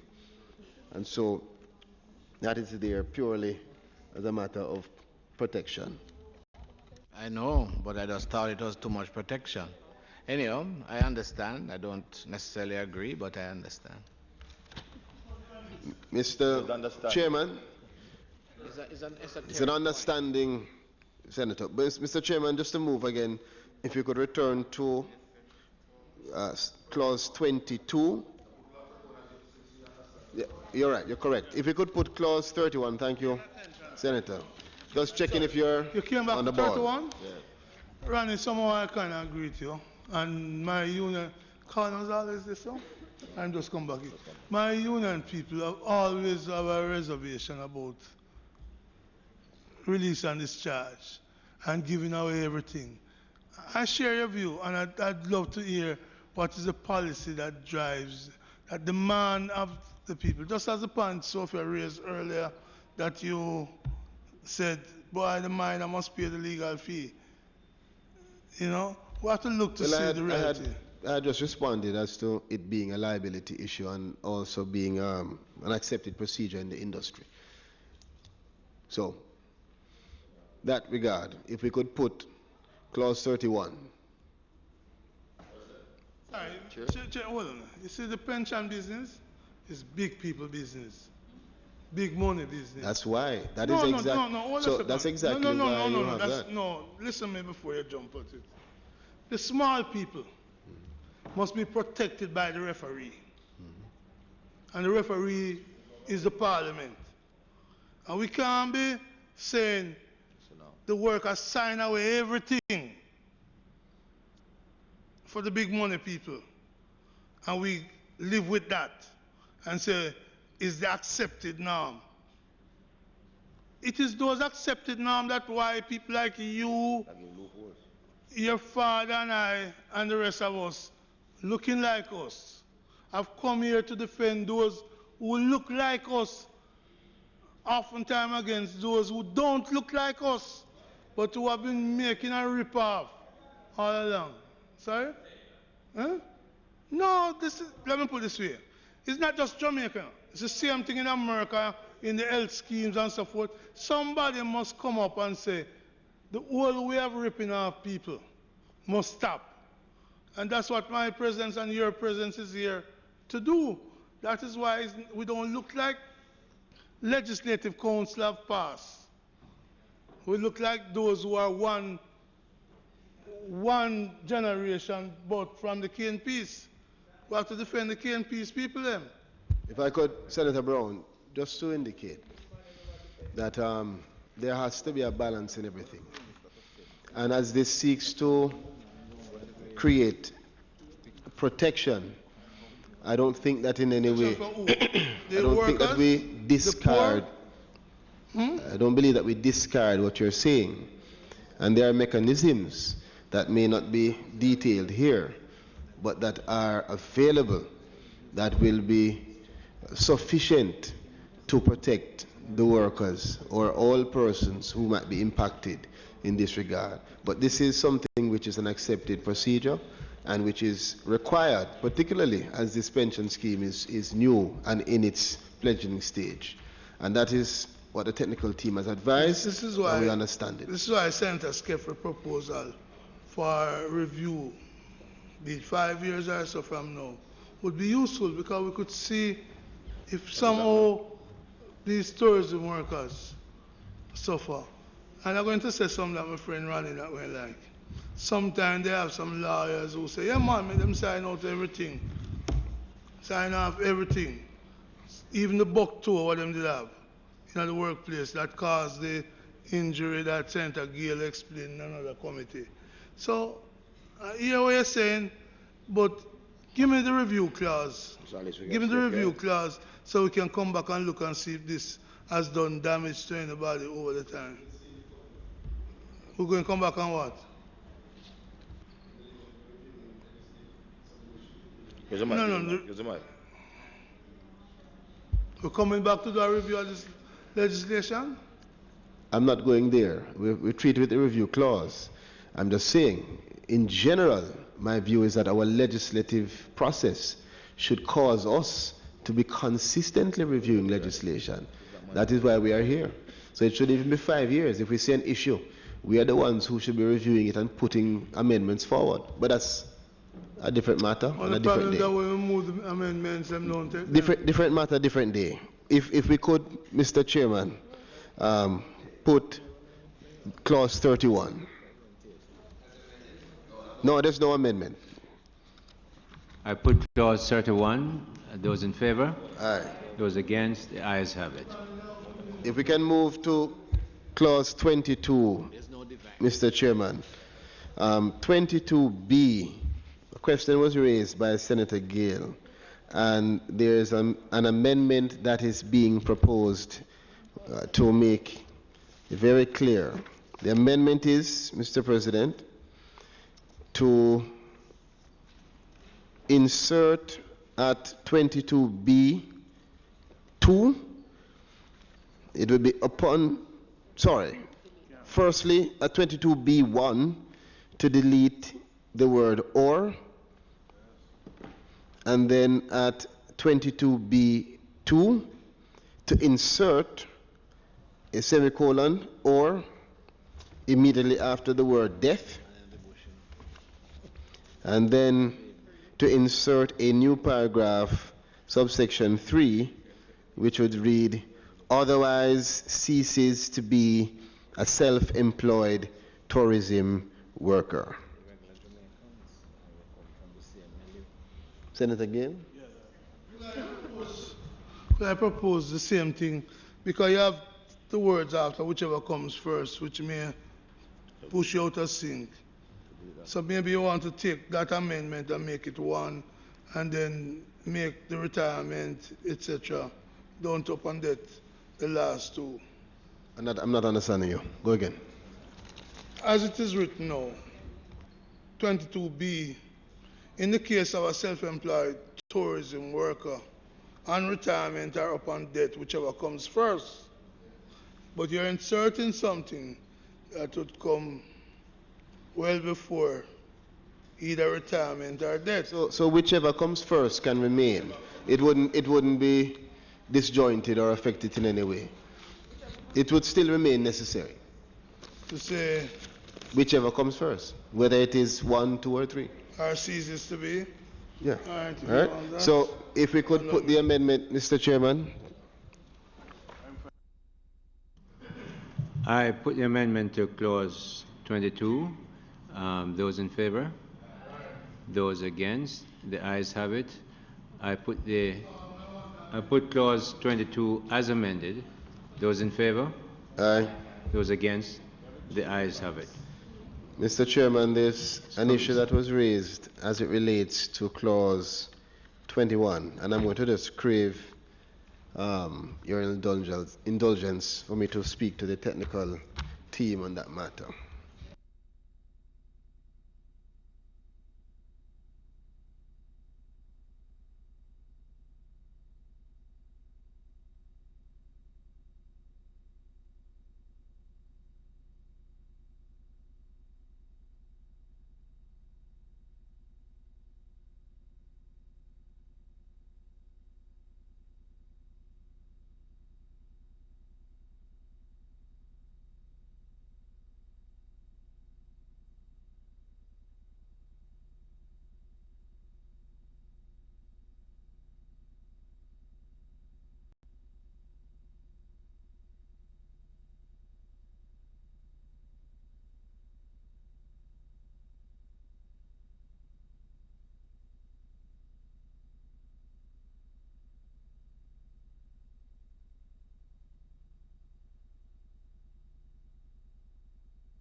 Yeah, man. Take care of the land, our home. All when things tough like river stone. God a bless we, that's our way paradise. No matter where we go in the world, I so nice. And while make sex, some a one story. I could have pound a chicken back with one story. Even when we broke, we party, we not worry. Real Jamaican sing, Jamaica we love. St. Andrew where we love. Portland where we love. Yes, a Jamaica we love. St. Catherine where we love. St. Thomas where we love. St. Anne where we love. Yes, a Jamaica we love. A Jamaica my born and grew up. First thing, give thanks to my life, yes.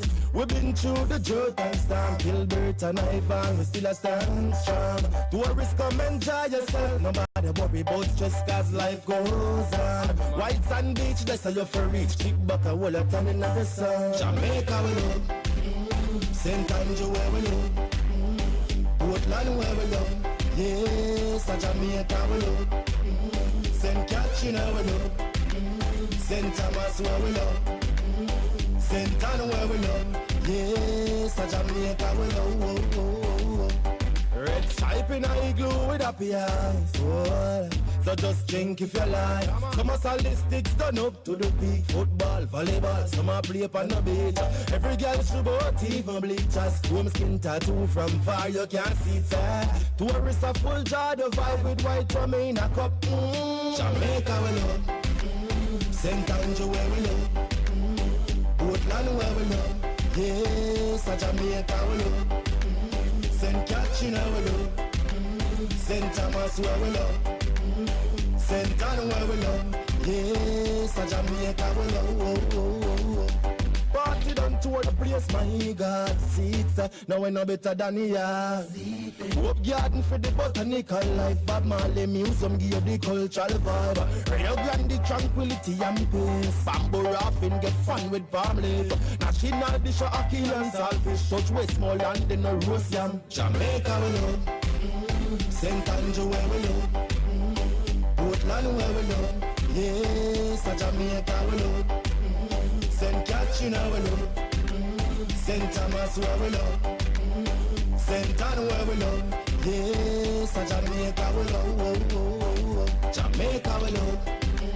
St. Andrew where we love. Portland where we love. Yes, a Jamaica we love. St. Catherine where we love. St. Thomas where we love. St. Anne where we love. Yes, a Jamaica we love.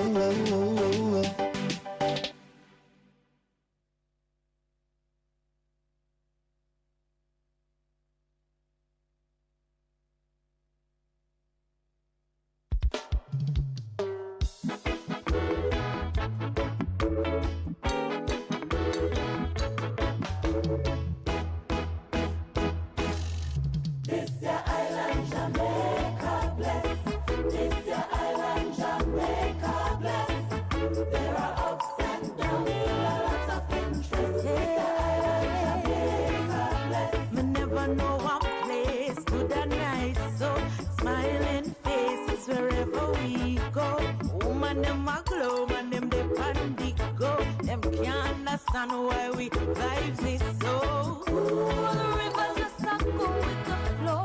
Right, yes, so we born and grow.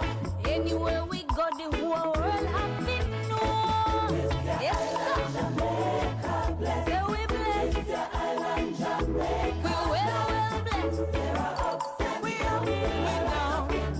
It's your island, Jamaica. With food is divine, with beauty so fine. Hear the church sing. Jesus is mine. Sweet reggae music playing all the time. Rain might fall, but enough sunshine. Peace and love, them off we combine.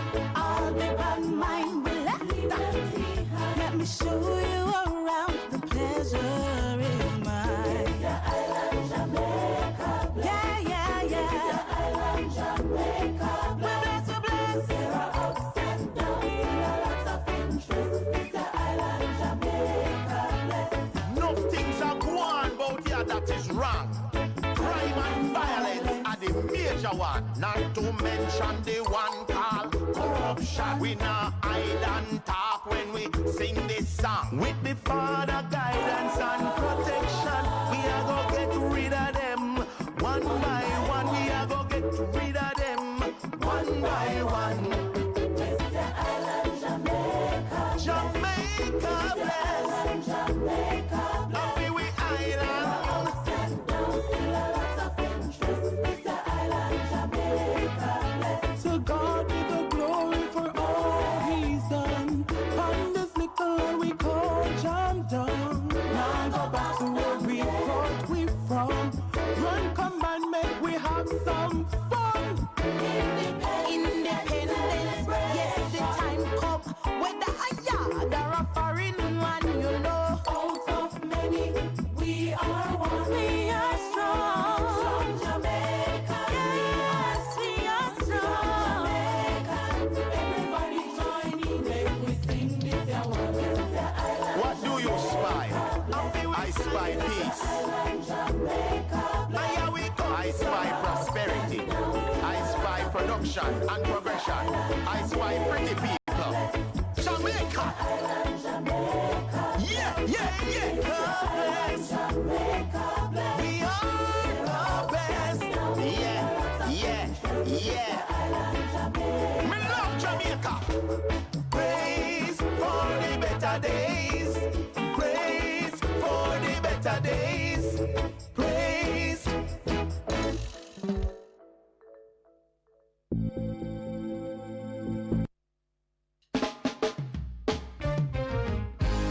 Queen Jamaica, things are go better.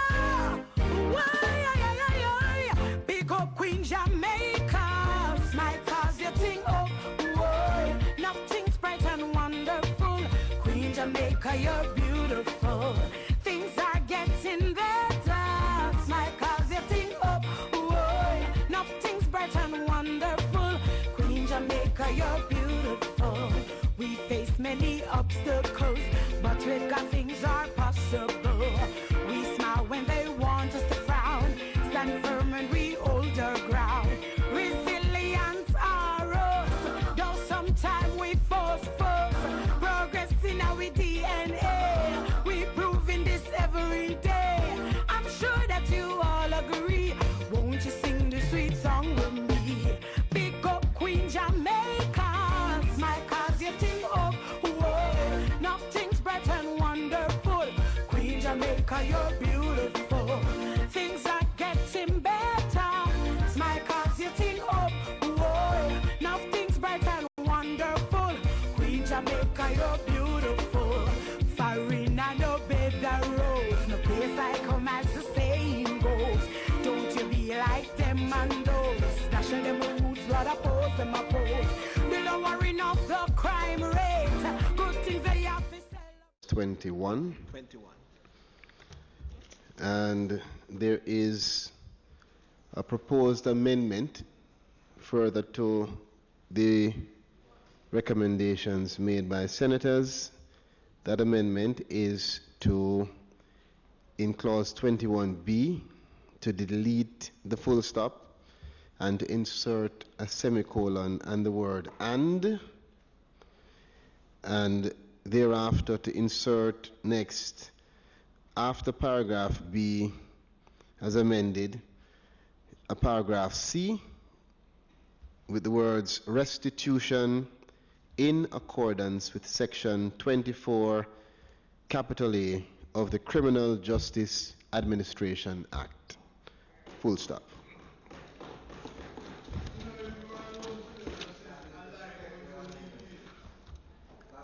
I learn from the best.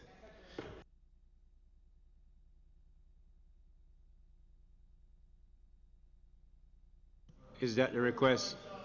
Is that the request, Senator Charles? Yes. So we ask that you put the amendment as read a while ago, Mr. Chairman. Clause 21.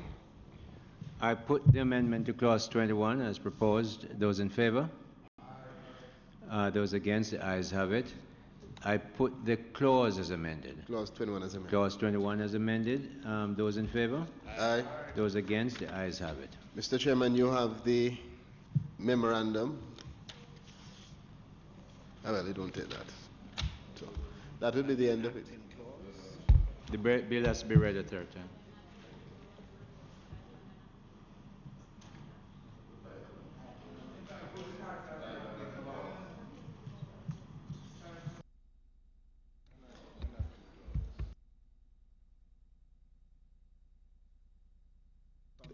Chairman, the title and enacting clause.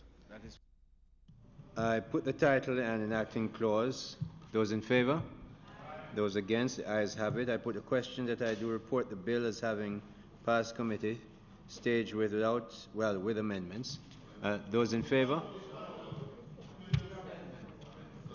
She did not give me the numbers yet.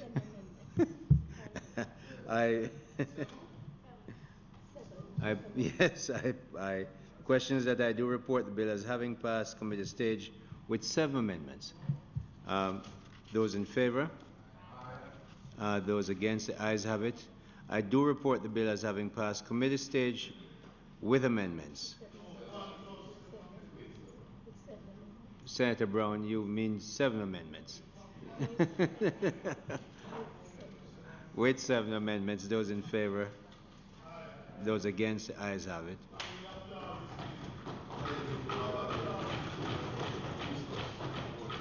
And after the applause, I ask that the bill be read a third time. Yes.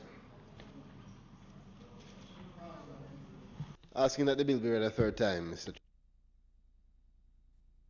The question is that the bill be read a third time. Those in favor? Those against? The ayes have it, Madam Clerk.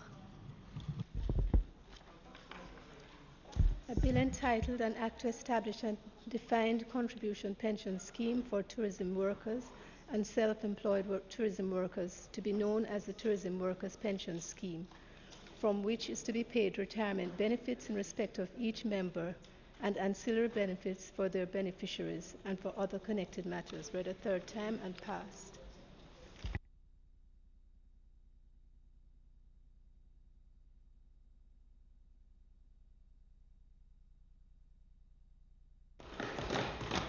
Mr. President, it is not intended to do any further business today.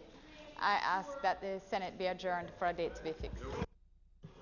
The question is that the Senate be adjourned to a date to be fixed. Those in favor? Those against? The ayes have it.